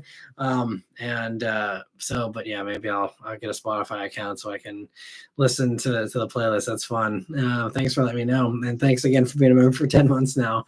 And Chad, thank you so much for a super chat. He says, a Stinger as a resto mod group. I think they're amazing, but overpriced to be realistic. Maybe you mean the singers, right? The 911s. Yeah, that's singers are crazy, and it seems like now they're kind of reached the point where they've done all the cool stuff, and now they're just like saying this one's more rare, and we're gonna make this one 100 grand more expensive just for all the snobs that need to tell someone mine's 100,000 more expensive than yours, and like that whole stupid thing. So I mean, they're laughing all the way to the bank, singer. So I can't blame them. I'd do the same thing probably, but it's just kind of funny that they've established themselves, and now it's just about raking in the cash. And I mean, yeah, more power to them. And the more singers that are out there, the better, I think, because yeah, they seem like they are magical cars. I've never driven or ridden one, but see, Chess is ducking autocorrect, right? Yeah, that's yeah, I think they're really cool. And Linda says, I'm so old school, I have CDs. I still have a bunch of CDs as well. And I hope CDs make a comeback someday like vinyl does, or like vinyl has, because I'd love to buy more CDs. It's just great. Yeah, TFI says CDs, Winamp, iTunes, yeah, all that stuff, man. LimeWire was very helpful for me back in the day. And yeah, even Napster. I kind of got on the very late on the Napster train, but it was like LimeWire and all those other ones after that too. And Antonio, thank you so much for being a member for 2 years now. I really appreciate it. He says, Matt, what sedans are you taking over an M3 competition? I've never driven the new M3 still. I still have not driven one. That's another car I'm going to try and hit this fall if I can. Because it's such a glaring omission in my review catalog. But what would I take over it? I mean, knowing what I know about it, honestly, I'd be happy with an RS3. I think Audi RS3 is more special because of the 5-cylinder. I mean, obviously 6-cylinder is amazing in the M3 as well, but the M3 comps just get really expensive too these days, and I wouldn't go for a comp. I'd go for a regular M3 with a manual if that's still available. And I'd live without the extra horsepower and the all-wheel drive. I'd rather have just a base M3 if I was going to go for one. But as far as, I mean, yeah, RS3, I'd probably take, what else would I take? I mean, I'd honestly still take Giulia Quadrifoglio because Giulia is magical, and I've never even reviewed that car, but I've done the Stelvio Quadrifoglio and that powertrain, and then knowing what I know about the Giulia and how fantastic even the regular Giulias handle, I think that would probably be another one I'd take over it. And I think Giulia also looks 10 times better than the M3, so there's that going for it as well. What else? I think those are probably going to be my top two in that kind of segment. I mean, also, like, I don't know, again, if I had that kind of money to burn and I needed a luxury 4-door vehicle, I'd probably look at how much I can get away with getting like a used Audi RS7, possibly with an extended warranty, because I love, those bigger Audis as well. That's probably the things I can think of that I would go. Oh, actually, what am I talking about? I would go CT5V Blackwing, and because I mean M3 comp is probably like 80 grand, right? And you can get a lightly used CT5V Blackwing for like 80 grand. I can't believe I forgot about Blackwing. Blackwing all day, every day. That's my top sports sedan. Unbeatable, best manual, fantastic auto. Not as good as the ZF 8-speed, but good enough that to have that amazing supercharged V8 in the Blackwing. And even if we're talking new versus new and I can't go used, I'd rather have CT4V Blackwing over M3 comp, because CT4 is actually smaller, it's more tossable, it's tighter, it's weighs less than an M3. Again, it's rear-wheel drive, it's a fantastic manual. So yeah, I mean, it took me a minute to think it through, but yeah, if you're talking performance sports sedans, the Blackwings are where it's at. Can't change my mind. Like, they are hands down the best, and that is absolutely all day what I would pick. If you need all-wheel drive, again, then I think all the other things I mentioned would be the way I would go. But if you're okay with rear-wheel drive, absolutely Blackwing all day, easy choice. In my opinion, those are just fantastic. And thank you again for being a member for 2 years now. And let me see here, getting back to their questions. So Marco says, hey, Matt, do you have any knowledge on a P2092 on an STI? I've done everything except replace the actual ECM. Any thoughts? I know nothing about that, unfortunately. I'm sorry. I wish I did. Never heard of that code before. So maybe someone else here that knows more about that can give you some advice. Unfortunately, I cannot though. Apologies for that, but I hope you get it figured out, whatever it is. Yeah, it's STIs can be a little temperamental, so hopefully it's something nice and easy, and you can get it sorted out and get back on the road and having some fun soon. And Cam says, "Hi Matt, what would you take? 2018 TLX V6 all-wheel drive with CarPlay or a new gen Avalon for around the same price?" So TLX, I think 2018 was the last year for V6, if I remember correctly, or was it 2019? I think it was maybe the last year, and then new gen was 2020, right? Yeah, I mean, if you really want the V6 there, between those two, I don't know. I mean, I wasn't crazy about that generation TLX. I mean, admittedly, I only did like a 10-minute drive in it because it was just a quick drive, and I never actually got one as a press vehicle. So I'm not the best judge of those later TLXs like that. I obviously just did the review on the 2012 a few months back, but that's a completely different generation. So it's hard to say. I mean, new gen Avalon handles great, and it's a really nice car.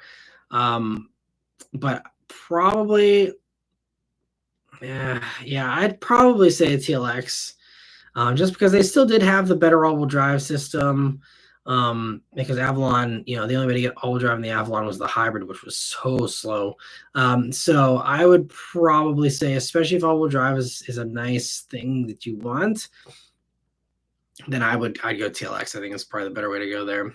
And Jordan says Ford Lithium, Peugeot Onyx, and a Ford Evos are some of my favorite concept cars. Nice.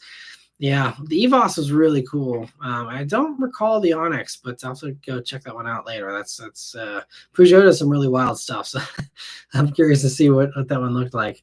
And Ben says, "Hey Matt, what are your thoughts on the 2026 Ford Mustang FX package? Cool throwback or tacky?" Yeah, we talked about this a few weeks ago too. To me, it's a weird take because the S650, even though I know they're going into like some of the 90s and 80s like Fox body stuff with the gauges and things like that, just to me, that car is still classic muscle car proportions. It still has the rear window that is inspired by the 68.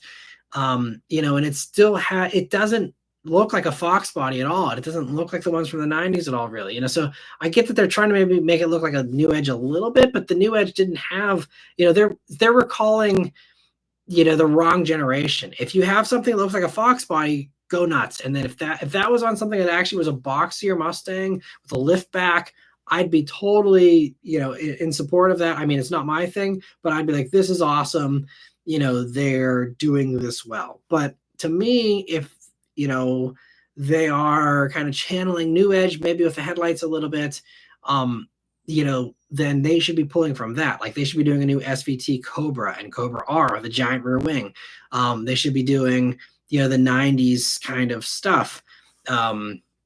Which also could include Bullet again, because that was the first one, was the 2001 was the first edition.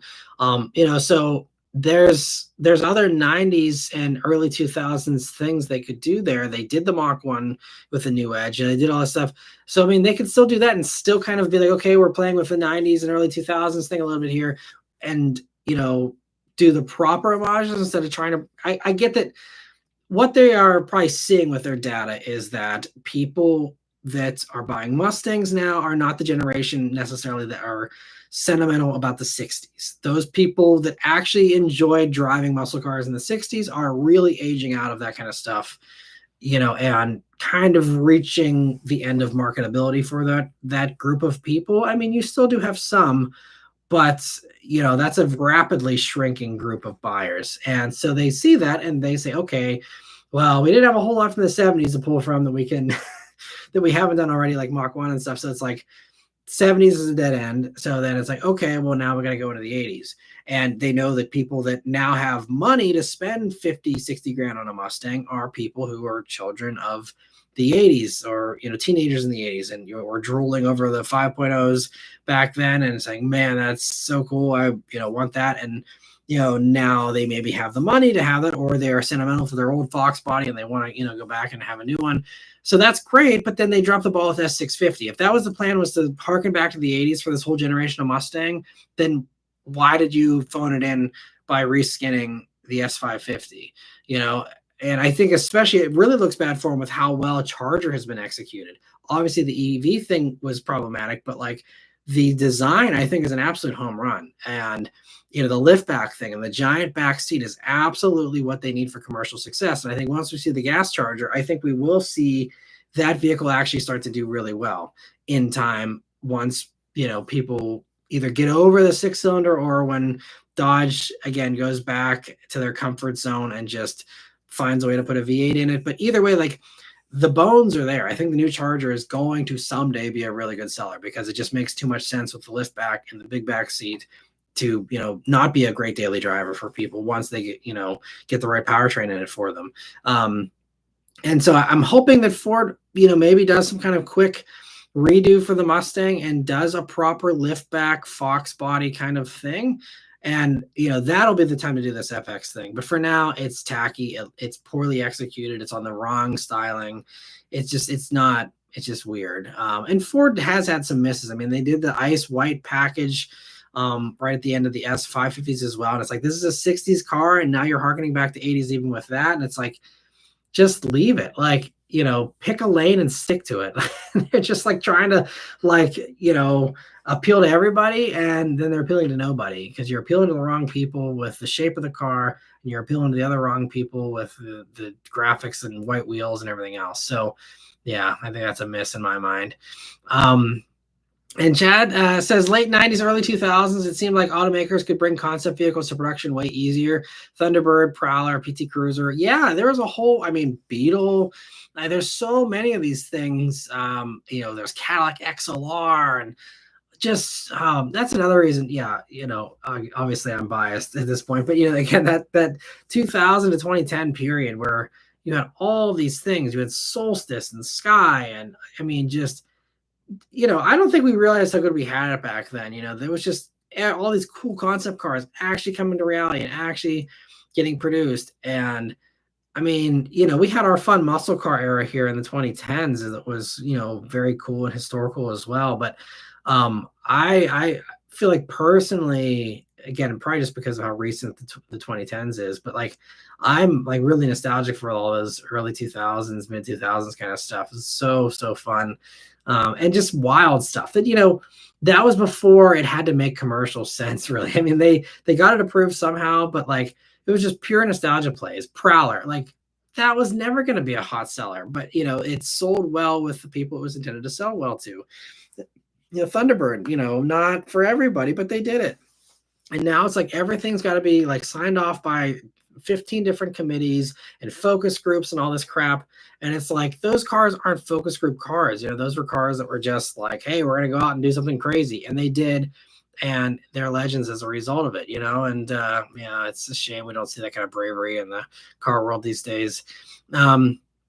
And Blacked Out also says, also Matt, the CVT SPT WRX has a nominal torque split of 45 front, 55 rear. So it surprisingly likes to slide and drift, especially in the snow. Interesting. I didn't know that about the CVT. So that actually makes it more rear biased than the manual, I think, because I think the manual is 50-50. So that's cool. I'm glad that it's a little more tail happy. That sounds like a good time. You are slowly changing my mind here on the CVT WRX. We'll have to see how everything else holds up. I just hope the tuning's better, because man, I cannot drive an Outback XT or a Legacy XT smoothly to save my life, because it's so rubber bandy with the CVT, with the turbo in those. And I've talked about that plenty. You can go watch my reviews on those videos if you want to hear me, complain about it for another 5 minutes. But I hope it's better in the WRX. And Danny says our Bolt is getting up there in miles, closing in on 76,000. We hope it will make it to 100,000. Some of the Bolts have 100,000 on them already, and one has over 200 on it. Yeah, there's a lot of people that use EVs for Ubers and food delivery and all these types of things. that have tons of miles on them. I mean, there's already someone with an Ioniq 5 with like 400,000 miles on it with only 13% battery degradation at that point, by the way. And just, yeah, there's a bunch of Teslas that are, closing in on 500,000 miles and stuff. Some are actually, I think there have been a few that have crossed 1,000,000, some of the early Model S's. But yeah, just EVs, they really can go the distance if you, get a good one and get it from a company that knows what they're doing. And Lance Watt says, my first cell-phone vehicle was a 1990 Ford F-150 short box 4x4 with a 5-speed manual and the 5-liter. Good times. And I'm sure that was a fun truck with the 5-speed and the short box. I'm probably pretty tail happy, I bet. That's awesome. Rishi says, what cars are in your garage right now? So right now we still have my wife's Mach-E. It's a 2022 Ford Mustang Mach-E premium. And then we also have the 2024 Fiat 500e that I got back in February. And so those are the two cars we have right now. And the press car I have right now currently is an Audi A3. So I did the S3 already. That video didn't do very well, but I think the A3 is also makes a case for itself too. And I just, it's another small, affordable, sporty-ish kind of vehicle. So I thought it'd be worth a shot. We'll see how that one does. Might bomb too, but that's what I got in the driveway right now. And Tastebud says the best cars were made from 2000 to 2015. Prove me wrong. I mean, I tend to agree with you to a degree. I think also, there's a lot of legendary stuff in the 1950s, 1960s as well, even into the 70s and, the early 70s there. So, it depends. It depends to me, but I agree. Like there's a lot of really fantastic stuff in that era for sure. So many good things. And Greg said Fox Fights got crushed. Yeah, I'm sure probably majority of them have been crushed at this point, sadly. Although they are seeming like they're starting to get more of a stronger following here in the past 5 or so years. And so hopefully they stop the crushing and, all the other decent ones get saved, at least that are roadworthy and all that. And Lance Watt says, I think my favorite Mustang other than the Eleanor is the 2008 GT500 KR. Yeah, those are awesome too. The GT500 was a great play back then. And then, they continued all the way, like the 2013 one that I reviewed, or 2014, I think I did, but same generation. Those are the last ones that Carroll Shelby did himself. And, just just completely insane, bonkers car in the best way. And he says there was it 2009. It was the first year. I think it was actually 2007 was the first year for regular GT500. And then, the KR version, I'm not sure, because that was like the Shelby American thing, I think, where they added on the KR stuff, right? So I'm not sure when they started doing that, but it might have been 2008. And let me see here. So Marco says, speaking of old school, I just found an iPod 5th gen and I'm downloading all my music now. It's just a cumbersome process, but I love my iPod. Never could afford one as a kid, so having one now is great. That's awesome. That's great. You found an old one. Yeah, they're really cool. Several years ago now at this point, my father-in-law actually wanted a new iPod because he had like a really old one and I guess just had, not stopped working, whatever. And I found on eBay that there's like people that put like new internals in old iPods. So it has like a ton of memory now. And like, it's like really modern internals, but still has all the functionality of an old iPod. And we got it for him a few years ago and he loves it. And it's, it's just, I'm sure I'm just completely screwed up by nostalgia with all this, but I loved iPods. I loved having all that stuff, on your actual person. And I mean, even myself, I know you can download playlists to listen whenever you're on planes and stuff, but like, I've never had any luck with like downloading stuff ahead of time. I always end up like, when I do stream, is those of you who've been watching these for a while, that around Christmas time, I do stream Pandora for my Christmas playlist that I've had on Pandora for like the past, probably going on almost 20 years now at this point. And that's the only time I ever stream it. And like that drives me crazy because Pandora, like even if I tell it like download this playlist for when I am offline, it never does. And I'm always like, okay, I'm gonna listen to Christmas music on this flight in December. And then it's like nothing. It never works. And then it doesn't work because I have so many dead spots around here for cell service that like trying to stream consistently around here is like impossible. I can't even hold a phone call consistently around here still, which is crazy. And so I just don't like relying on streaming for music, necessarily like having it on me at all times. So hopefully the iPhone doesn't get rid of that functionality someday. Hopefully we keep that forever, because I love actually owning my music still. And I'm glad you do too, Marco. And let me see. Greg started with the 8-tracks back in the day. Yeah, that's fun too. Yeah, I never really got into 8-tracks myself. That was before my time. But I have collected a little bit of vinyl, and even as a kid, I would listen to some 45s and stuff that my parents had laying around too. And B. Mitchell said, CDs, hell, I still have cassettes and 8-tracks for the 78 Lincoln. That's nice. That's cool. Yeah, hopefully they actually work, because I'd be worried about 8-tracks like disintegrating and stuff. Hopefully they have held up pretty well for you. Trenton Carguy says, my first car was old enough to have a cassette player. Nice. Yeah. Same with me. Yeah, my first car, because my dad had a 1997 Subaru, and he just had a cassette player in it. He didn't spring for the CD player because it was an extra cost option. Again, that was expensive. And so I just had a cassette. And yeah, me in that time period, I just, ran the like cassette adapter where you can like have a wire, and it just, is an input source, and you plug the aux into your iPod or whatever. And that's what I was doing back then. Yeah, and Chad says Korn released an album just to Napster to screw the execs. That's awesome. I forgot about that. I think I remember hearing that though, that a long time ago. That's yeah, fun times. And TFI said he had an O2 Saab with a tape deck. Used the Bluetooth cassette adapter to play music. Nice. Yes, same kind of thing. A little newer there with a Bluetooth, but yeah, I remember the actual wire too.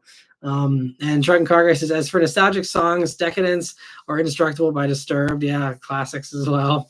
And his was a 93 Civic Coupe. Nice. And let me see. Danny says, my dad used to have a cassette collection till we had the 2001 Toyota Corolla that's still in the family. Had a cassette player with an AM FM radio. He junked all of them after returning the Corolla. Oh man. Well, sure, he probably regrets getting rid of the cassettes. I mean, I guess cassettes still probably aren't worth very much, but I don't know, maybe he doesn't miss them. I don't know. I'm so nostalgic. I still have all my old CDs from when I was a kid and all that. And even though it's stuff I'm not going to listen to, it's just stuff that's fun to still have. And Danny also said he had so many due to him having a 98 Cavalier Coupe with a cassette player. Mind you, one of his requirements in a new car in the late 90s was it must have a cassette player. Times have changed, yeah. And these days it's must-haves like CarPlay and things like that. And Truck and Car Guy said also, yeah, I had a wired cassette adapter. Yeah, same deal there. And you probably said that before I even did, because I'm behind on the comments here, but I'm glad I'm not the only one that had one of those. And Greg says, my first car was a 1972 Mercury Montego, the Mercury version of the Torino. That's cool. That's awesome. I'm sure that was a really cool, probably very terrible on gas, but a very cool car to drive around in. That's awesome. Danny says that Corolla is still soldiering on with almost 150,000 miles on it now. And grandfather on my mom's side has it. That's awesome. Speaking of updates on cars after you've sold them, I actually this week was like, I want to know what's going on with the Spec B, that I again sold back in 2013 or whatever. And so I tried to Google the VIN, and I used to have a Carfax account that was like a promo account that they just gave me so I could run Carfaxes for free. And it doesn't seem like that works anymore, unfortunately. So I'm so bummed. I gotta reach out to them again and be like, hey, can I get another pass for some Carfaxes? Because I like that car. Doesn't seem like there's not a single Google result for that VIN for the Spec B, and I really hope that car is okay. At least it hasn't shown up in a Copart listing or anything, so fingers crossed it's still just hiding away in a garage somewhere or something. But I'm feeling the itch to do another Carfax video on all my old cars and seeing what's going on with them. See, Lancelot says he loves The Sound of Silence cover by Disturbed. Yeah, it's such a good cover. And Danny says the grandfather who has it is the original owner. So happy ending for that Corolla, I guess. So that's cool that he was able to buy it back. That's awesome. And Greg says, let's just hope it doesn't die. All the newer ones are fine in my book. And so, yeah, sorry, Not, I'm guessing you're talking about, I don't even know. Sorry. I got to get caught up on the comments here because we've fallen quite a bit behind. Maybe, yeah, I'm going to try and maybe skip ahead here to member questions because we only got about 20 minutes left and I can go back to the non-member ones just so we don't get too far behind here. So OKS Basis says, good evening, everyone. Sorry for the late join. Thank you to whoever gifted me a membership. Yeah, that was Lanswath, who you just got one here tonight. So congrats and thanks for joining in here. And let me see. He also says he's at almost 98,000 miles on his Bolt and haven't had any issues in the last 6 years. That's awesome. And Truck and Car Guy, okay, talking about taste bud stuff there with him. And Chad says Shelby Durango blue with the white stripes looked so good back in the day. Yeah, and that combo on the Viper was the classic combo that was on everyone's poster and stuff too, which was great. I know for me, even like a model car, I think of that back in the day. Such a good combo. And TFI says spot on about the FA24 turbo CVT cars. My fix is to keep it in the M mode and the sports chart mode. Interesting. I was pleasantly surprised with the CVT and the VAWX. However, it hovers at the exact RPM where the exhaust runs. Why would they do that? That's rough. Yeah, well, I'm glad that my complaints about that CVT are not just me. But I'll have to try that next time I'm in a turbo CVT Subaru to do manual mode and sports chart. I'll have to remember that. I know manual mode is fine. It's just like paddle shifting everywhere is not ideal. And they're just talking about something that's not super sporty, but sports chart, maybe I should play around with that more because I usually don't. Let me see. Ben says, how do you feel about the 4-liter V6 that Ford used on the base Mustangs from 2005 to 2010? Respectable powertrain or just a boat anchor? I mean, that was the last slow V6 before. I mean, they got such a huge improvement in the 2011s where it went to 300 horsepower. So, you know, if you want a V6 Mustang, I think you're better off spending a little bit of extra money, getting way more horsepower with that new, I think it was called the Cyclone V6 in those. But I mean, the 4-liter V6 is a proven motor. It seems like it, you know, does last pretty long. And, you know, again, it's not a ton of power, but that motor is perfect for what that car was and needed to be for those base Mustangs. It was enough power to get out of its own way, and it was enough power for people to have fun with it. You know, as far as non-enthusiasts, and then the real enthusiasts went for, of course, the V8s back then. But I think the V6 is still a fine choice, honestly. And Zachary says, what are your thoughts on the 2007 Honda Accord V6 manual, considering how much of a sleeper they are and rare they are as well? Yeah, I mean, I think they're really cool. And, you know, I did review some of the slightly newer Accord coupes there. And maybe you're talking about the sedan. I'm not sure if there was a V6 manual sedan back then, but if there is, then that's definitely such a sleeper that I don't even know if it exists. But yeah, I mean, any kind of manual Honda, especially from that time period, really good. You know, so that would probably be a really fun one. I do know some of those Accords, that generation Accord did have some spotty reliability. I think that V6 was problematic, if I remember correctly. I could be wrong. I'm not an expert on that, you know, time period of Accord, but I think there was some problems with them back then. But if I'm wrong, or if you find one that, you know, has had the issues worked out or whatever, then I think it could be obviously a really cool choice. Absolutely. Because I mean, they also had, you know, like there's the manual you could get for the TL Type S, I think, had a manual as well. And yeah, I think would be really cool. I've never seen one, honestly, a manual V6 Accord of that generation, I don't think. So definitely very rare, especially these days. It's got to be a very rare car. And Kraken says, I made it. I literally just got home from Erie. Told my buddy Kraken is a new beast since he last saw her, and I wish I caught his face. It was amazing. That's awesome. I'm glad you guys are having fun and enjoying that car to the max. I swear, Kraken enjoys his car, I feel like, more than most of us do. He's always having a blast doing car stuff and just loving his car to the max. And that's awesome. And happy to see it. And thanks for stopping by. And obviously, also, he said we had a good time, got some pics, and just hung out. Somehow dodged tripping the knock sensor due to rain on the way up and back. Averaged 27 mpg on the way up and an impressive 29 on the way home. That's great for that kind of performance. That's awesome. And yeah, glad you had a fun time. Jordan says Verizon chocolate phone, Motorola Razr, and T-Mobile Sidekick. I forgot about the chocolate Verizon thing. I definitely obviously remember the Razr and the Sidekick. And yeah, I forgot about the chocolate phone. Man, I don't even remember what that looks like, but I do remember that being a thing. Yeah, I'm gonna have to look that up if I get off here. That's funny.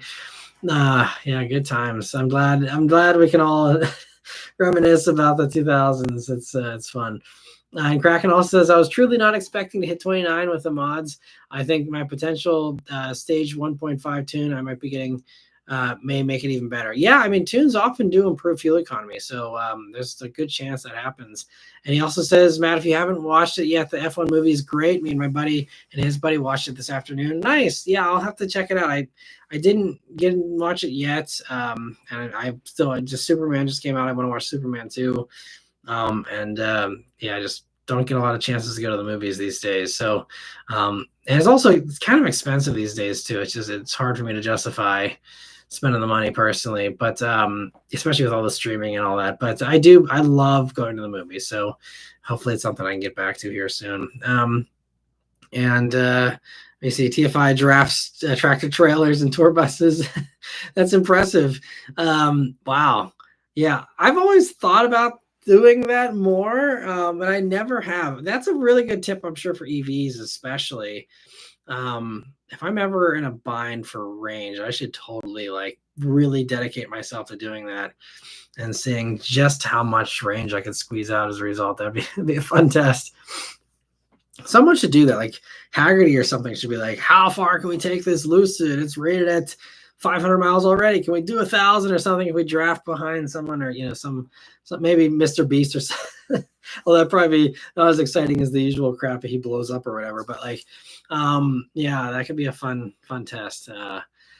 Maybe if I had free time, I could do that myself, but I just don't have the time to drain a battery or a gas tank drafting a bus or an 18-wheeler. But that's a fun idea. Michelle says, what's up, Matt? Just got back from a night out with a few friends. That's awesome. Hope you had a great time. He says, my Jetta averaged 42 mpg on the 18-mile drive home. The fuel economy still shocks me on this car. That's awesome.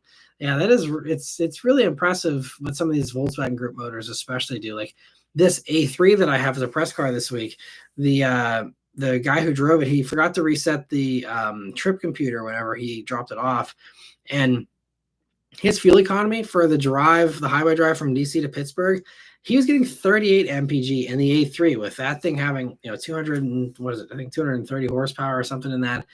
All-wheel drive with a quattro system and everything. It's still 38 mpg with no hybrid assistance or anything. I mean, it's those Volkswagen motors are very efficient, and I'm sure, especially in your Jetta, it's even more so. I'm sure highway driving, you probably get phenomenal fuel economy there. And let me see. Zachary says, "What are your thoughts?"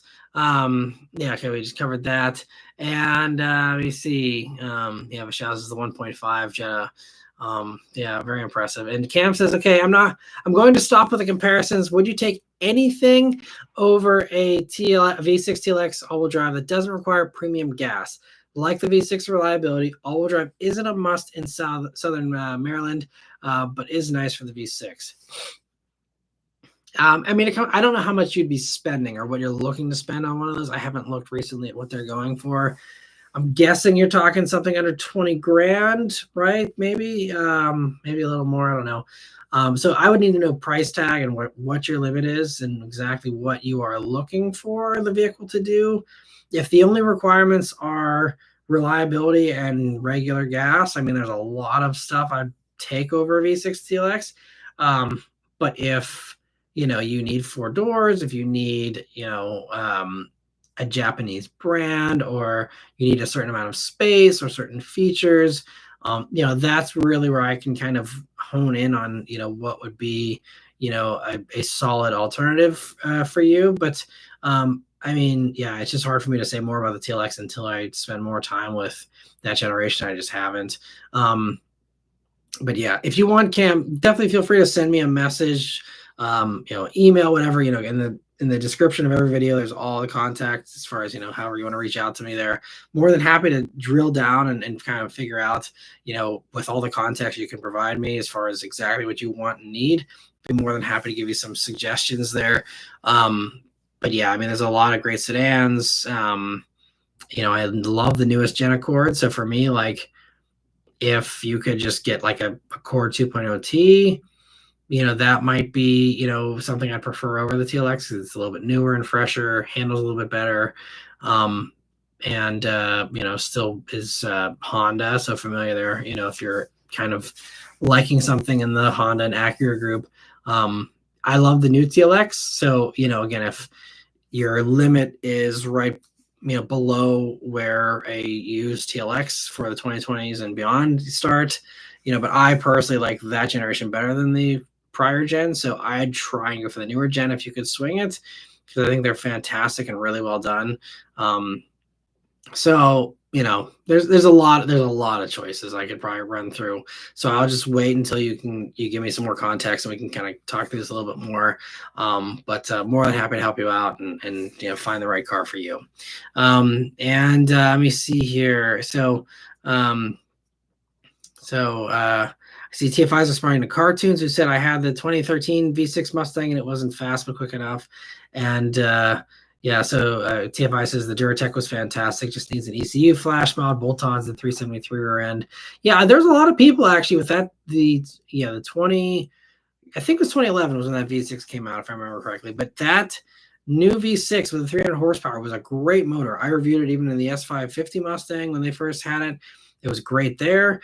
And yeah, there's a lot of people that modded them. People like tracking them because it was lighter than the V8, better balance and all that. And yeah, I agree with those mods. I mean, they're really great. They sound good too. I don't know. I like the V6 Mustangs, especially the last few years before they got rid of it for the EcoBoost. They're great. And Kraken says, if you do, you can get a free helmet if you get a drink and popcorn. I tried today, but they ran out. Bummer for F1 movie. That's good to know for anyone else that hasn't seen it yet. And Trent Carguy says, the last movie I saw was Sonic 3. It just shows how much of a 2000s video game nerd I am. Yeah, Sonic 3 was, when did that come out? Because I saw one of the Sonics right before they... I think that was the last movie I saw before COVID, shut everything down. That was 2020. So I'm trying to remember if that was Sonic 3 or if that was Sonic 2 or 1. I can't remember which one that was. But yeah, Sonic, the first one, I think, is the one with Jim Carrey as the villain and stuff. That was really good. Chad says Fusion with 180,000 miles, still averaging over 26 mpg to this day. I speed a lot though. Well, still 26, yeah, not bad for that mileage and that kind of driving. And Cartoon says my Gladiator's lucky to get it 16. Nice. Yeah. Gladiators are not great for fuel economy, that's for sure. I hope we see the 4xe version here, in this next year sometime. Danny says his Traverse gets 19 on a good day and 17 on a bad day. Yeah, I can see that. There's not a whole lot to help out a Traverse. They're just, big, bulky, old V6. Yeah. You see Cam says high 20s is the price tag. Okay, I mean, if you're talking high 20s, yeah, you could probably get into a current gen TLX. And to me, that's the better handler, better looks, better driving. I mean, you don't have the touchscreen for CarPlay like you'd get in the older one. But other than that, I mean, I just think the new TLX is just better in a lot of ways, honestly. CTFI says V6 all-wheel drive and doesn't require premium. Lexus IS350. IS350 is another great choice. That's going to be a little tighter than TLX, but I agree with TFI. If you want something that's reliable and also V6, I think the IS350 would be another one that, yes, I also would choose that over TLX too. And Trenton Carguy says, my cars are old enough that they don't even tell me my MPG. Yeah, well, a lot of people can still just hand calculate it, and do it that way. But yeah, it is certainly nice to have the trip computer that tells you. And yeah, TFI says, yeah, back of a napkin to figure it out. Yeah. And He says, if I had to guess, I could probably get mid to high 20s in my manual and probably mid 20s in the wagon if I don't stomp on it. Yeah, I feel like Magnum with the V6 probably is capable of mid 20s, hopefully at least. And Kraken says, and yeah, Matt, I do enjoy Kraken, always hooning around corners and driving her on longer trips. She's in fact 1,000 miles away from my daily. She's been catching up. That's awesome. Glad you're driving it because, you only live once. Enjoy the fun car. Having a daily is great to keep the miles off. I know it's a special car to you to, preserve, but, if the choice there every day would be drive the one you really want to drive, I just say take the one you want to drive. You can always, if Kraken ends up, needing a new motor in 20 years or 10 years or whenever, you can always keep it running. There's no reason why you can't just drive that thing hundreds of thousands of miles, in my opinion, especially if you enjoy it so much. And B. Mitchell says the 2019 Mustang GT reliably gets 26 to 30 mpg on the highway, depending on wind and speed limit. Yeah, the Bullet was fantastic on the highway. I mean, those tall gears really help. I mean, it's not the best from a gearing standpoint for a performance vehicle, honestly. That was always kind of my only complaint with the Bullet was I wish it had shorter gearing. But yeah, I think I even did crack 30 a few times in the Bullets. I can't remember what my all-time best was. I feel like it was maybe 32 or something like that. I know the EcoBoost too.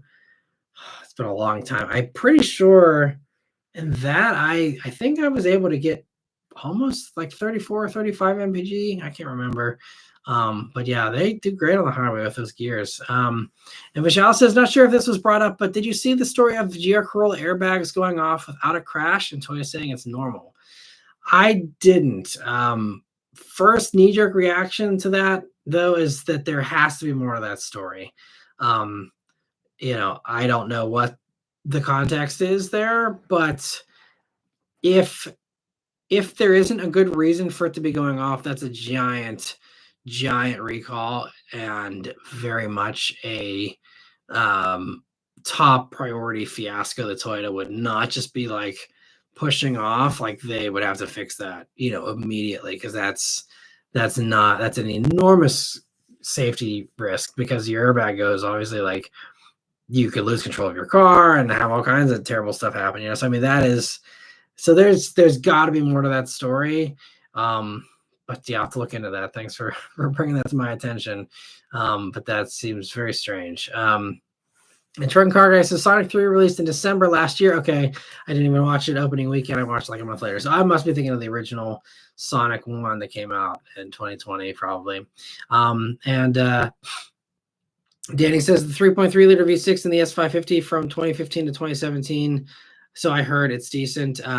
Yeah, it's a good V6 in the S550. I was very impressed with it when I reviewed it way back when. And Nicholas says, hey, Matt and everyone, been thinking about how great it is owning a car for a while and getting familiar with it. 1 year with the 86 and it's great. Yeah, that is always a really nice thing, is really getting synced up to the car and knowing how everything is supposed to work and how everything fits you, and it is fun. That's one thing that I really do miss, is building that bond with a car, because I don't even really get that opportunity too much with the Fiat, because I again drive it so rarely. And with Beth's car, she's driving it all the time, but I'm very rarely driving it as well. It's always just press cars and one after another, and I miss that bond, and I miss just kind of, I don't know what the word is, but just kind of really becoming one with the car, that's the one thing people don't really talk about when you're in and out of cars all the time. It seems very glamorous, but like there's a part of me that like misses the bond that you actually get with a car when you own it. And I really don't get that. So I'm jealous of people that can actually form those bonds, and that really is, it's a nice feeling. I remember it from back in the day. And Caleb says he gets 26 to 27 mpg for a 2012 Honda Accord 4-cylinder with 200,000 miles. Yeah, it's pretty good. Must be running really well still to be getting that kind of fuel economy in that. That's awesome. And B. Mitchell says even the 78 Lincoln Mark V won't do worse than 12 mpg in town, but 15 to 17 mpg on the road, better than my 13 F-150 with a Coyote. Really? Your Coyote F-150 doesn't do that fuel economy? I'm surprised. I thought you'd at least maybe touch 20 on the highway. That's crazy that it's that bad. That's surprising. Yeah, that's but yeah, the Lincoln's gotta be rough to fill up. That's funny. And Cam says, yeah, my mom has put 180,000 miles on her 2015 Sequoia, averaging 15 mpg. That's a lot of fill ups. That's crazy. A lot of gas money. Cam says, I think the IS 350 requires premium. Maybe, I don't know. Yeah, I'm not sure. And I can understand how gas, costs can certainly, get a lot higher with premium. It is also one of those things, like, if you're going to get better performance, it comes down to how much you care about that performance. And a lot of modern cars will also adapt.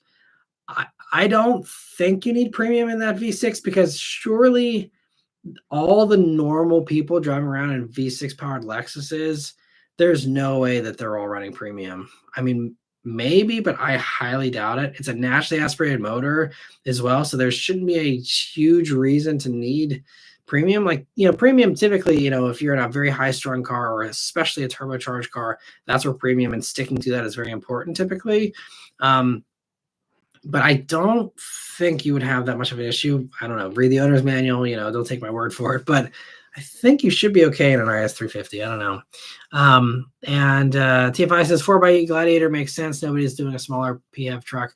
Yeah, I mean, they confirmed it's happening. I mean, maybe again everything's getting thrown out the window now with Trump. But I mean, I think that was supposed to come, I think, even this year. So we'll see. But yeah, and I mean, absolutely makes a ton of sense. Tons of torque. Finally fixes the power issue of Gladiator, fixes the efficiency issue as well.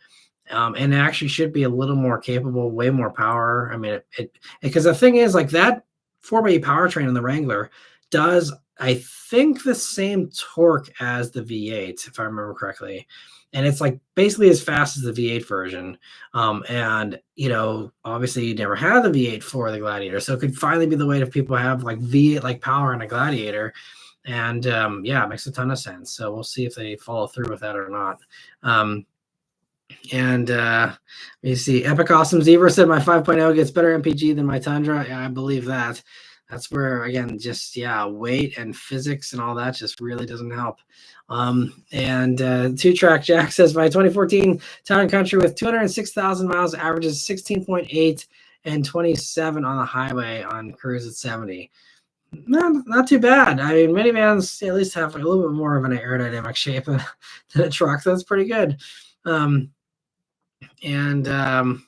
let me see. I see Blackhouse asking what car Kraken is. It's a Kona N, actually. And he's got some mods to it, and it's great. And Strata says, Matt, what would be your ideal slate truck configuration if you were to get one? I'm just kind of appealed. The base bare bones thing kind of appeals to me. So like, I'd probably do like completely nothing. I mean, doing like fun, beachy vibes or something could be cool. But like, I think just to me, just having like a real base bare bones beater kind of thing, that can just kind of be a pack mule, I think could be kind of fun for me. I don't love pickup trucks, so I think maybe the thing I would do is I'd put the cab on the back and make it a little two-door SUV, but I'd probably just do that and that's it. Just have it be completely bare bones basic, and that's it. If I were to get one. And Jordan, thank you so much for the super chat. He says, what if I put premium in our 2015 Fusion? If a car doesn't call for it, you really don't get any improvements. And oftentimes, because whenever you do put premium in a car, obviously, unless you are literally completely out of gas, you're always mixing. So there's always going to be a little bit of a difference there. So you get the max amount of performance from doing premium consistently and making sure the entire tank is actually premium and not just one tank of it. Because one tank of 93 or 91 mixed with 87, maybe you do 89 or something, but you're not actually getting the full performance boost if your car can actually properly utilize it. And then if your car isn't set up to actually utilize it anyway, some cars are going to actually be bad for it. For other cars, it's just going to be a complete waste. You're just better off lighting the extra $5 or whatever on fire. I mean, it's just like it does nothing. So Yeah, I would follow the owner's manual for your car. If it doesn't say anything about you getting performance boost, some cars do, like Mazda with their turbo motor, you can do, the 93 or 91 in it, and you get the peak, like 260 horsepower, I think 320 pound-feet of torque. And then if you go for 87, you go down to 227 horsepower and 310 pound-feet of torque in those. So like that is a real, nice actual amount of, especially horsepower, is an appreciable improvement. But does that buyer care? Do they actually even put premium in? Probably not, especially because you're only losing 10 pound-feet of torque. You're never going to feel that, So I think there's, very few instances where going to premium actually is going to be beneficial if it doesn't already call for it. But great question. Thanks for asking there, Jordan. Thank you for the super chat. And we are actually over time here now. So I'm going to do the last few member questions and we will sign off here for the night. And I'll see you guys on Wednesday. But so Vishal says the owner was simply driving down the road like normal and bam, the airbags went off without warning. Yeah, I'd be curious, like, did they hit a speed bump that was, or like a pothole that was especially bad, or a bump in the road, or, I mean, it could very well be the airbags just went off for no reason whatsoever. And if that's the case, clearly it needs to be investigated and looked into. But to me, like, just the way those sensors work, even an electrical issue shouldn't cause that. A sensor issue shouldn't cause that unless there's a stimuli that is causing it to, react to something. So yeah, I mean, cars have so many sensors that need to have certain conditions met for airbags to blow. And this is why, any modern car, you can wreck it. And if you don't hit the right amount of G-forces, the airbags will not go off, or certain airbags will go off, other airbags won't. It's all very much. And there was actually someone just, I was looking, I think there was someone who wrecked like a Mach-E recently, and the airbags didn't go off. I'm like, why did my airbags go off? And it's like, because you probably weren't going fast enough. Like, the airbags are supposed to go off at certain very specific conditions. And they're very advanced. And so, there should be no way that a car that's just humming along with zero disturbances is going to have every sensor say ding, ding, ding, ding, ding, green lights all across the board. Let's blow the bags. Like, I just don't, that seems very unlikely to me. I mean, anything's possible. I'll be very curious to look into it and see what the, actual, consensus ends up being. And I hope that Toyota learned their lesson with the last few things with warranty claims and stuff. I hope Toyota like plainly puts out all the facts of why they are saying it's normal and defend their positions instead of just being like, oh yeah, it's fine, and hoping to sweep it under the rug. Like, they need to be transparent with people and be like, here is the data logs on this GR Corolla. Here is why the bags went off. And it's, it's not just that cars are blowing airbags for the fun of it. And I'm hoping that they are forthcoming with that information.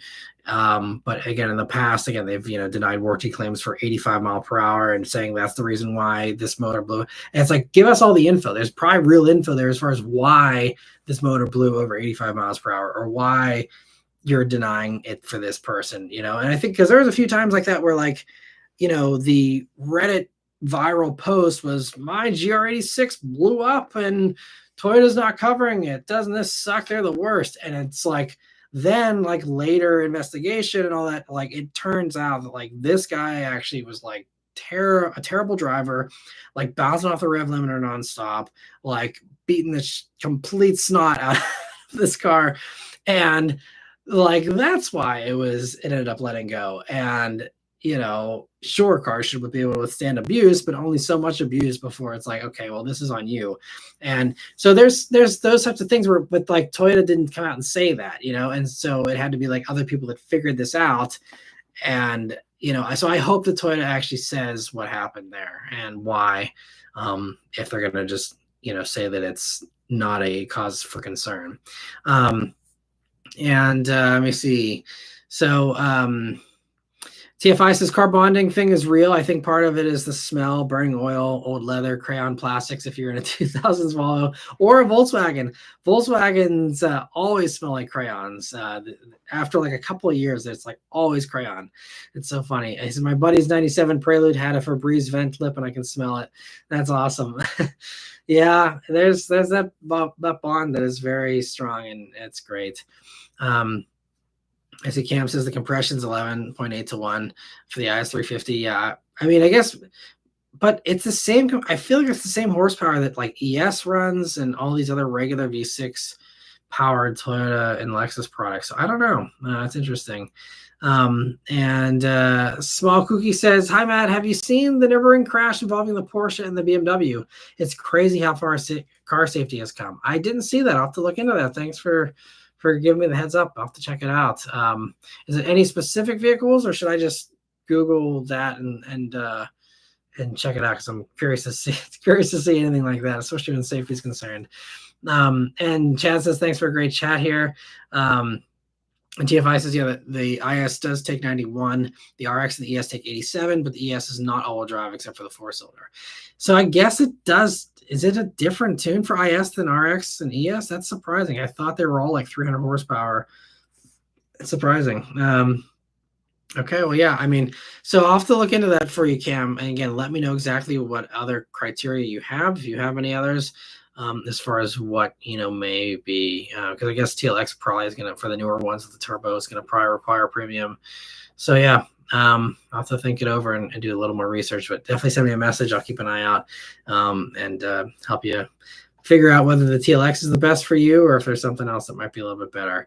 All right, so I think we've just about come to the end here. Everyone's signing off here, and Toyota. B. Mitchell says Toyota seems to be studying under Ford on recalls. Yeah, Ford is definitely the leader on recalls still, that's for sure. And Cam says just read an article and apparently the car thought he was going into a rollover crash, probably wasn't driving very safely. Okay, yeah, that might be part of it then. And Drunken Car Guy said, can agree on the car bonding. That's why I have the cars that I have. Yeah, and sticking with them. And I love people that stick with cars, and that's very respectable in my mind. Anyway, Cam says the ES has 302 horsepower. The IS has 311. Okay. So, yeah, I guess it is a unique tune. It's been a long time since I've driven any of those with the V6. So it's interesting. Because I did do the Lexus TX 550, which has that V6 with a plug-in hybrid. And I think that one can take regular, but that's probably just less horsepower from that V6. But interesting. I learned something new tonight. That's great. Thank you guys. And YH says, what's the midnight snack? No midnight snack for me here, but I do enjoy some trail mix from time to time. As a nice little midnight snack sometimes. But anyway, yeah, thanks so much, everyone, for a great stream tonight. Hope you guys all enjoyed it. I certainly did, and I hope you have a great week here. Stay tuned for some more good reviews here this week, as well as a new video type. I will just say, I know a lot of you guys have been asking for POV videos, and I will be posting my take on a POV video here this week for the first time. It may be a terrible idea that no one will actually want to watch. We'll see. But I'm going to try a new type of POV and see how that does. And maybe it's something others have done before, but I think it's something that most of the popular POV car people haven't done. So I'm going to try that. So stay tuned for that here this week. You'll see the first one of those probably on Tuesday. I'm going to do it so that basically I'm going to have the review of each new car here that I'm going to be posting. I'm going to have the review, and then the day after I'll be posting the POV of it as well. And so you can see that first one, hopefully Tuesday, if I can stick to my schedule here. We'll see. But anyway, I see B. Mitchell at the end here says, I've owned my 62 Corvair Monza CVT, or I don't think you mean CVT, but coupe maybe longer than Matt's been alive, 1989 on that later, folks. That's awesome. Talking about car bonding. That's got to be a ton of bond there. That's awesome. And Cam's excited for the POVs. That's great. Glad to hear that. Thank you so much. And but yeah, thank you all so much. Have a great week, and I'll see you guys here on Wednesday for the next live. Take care.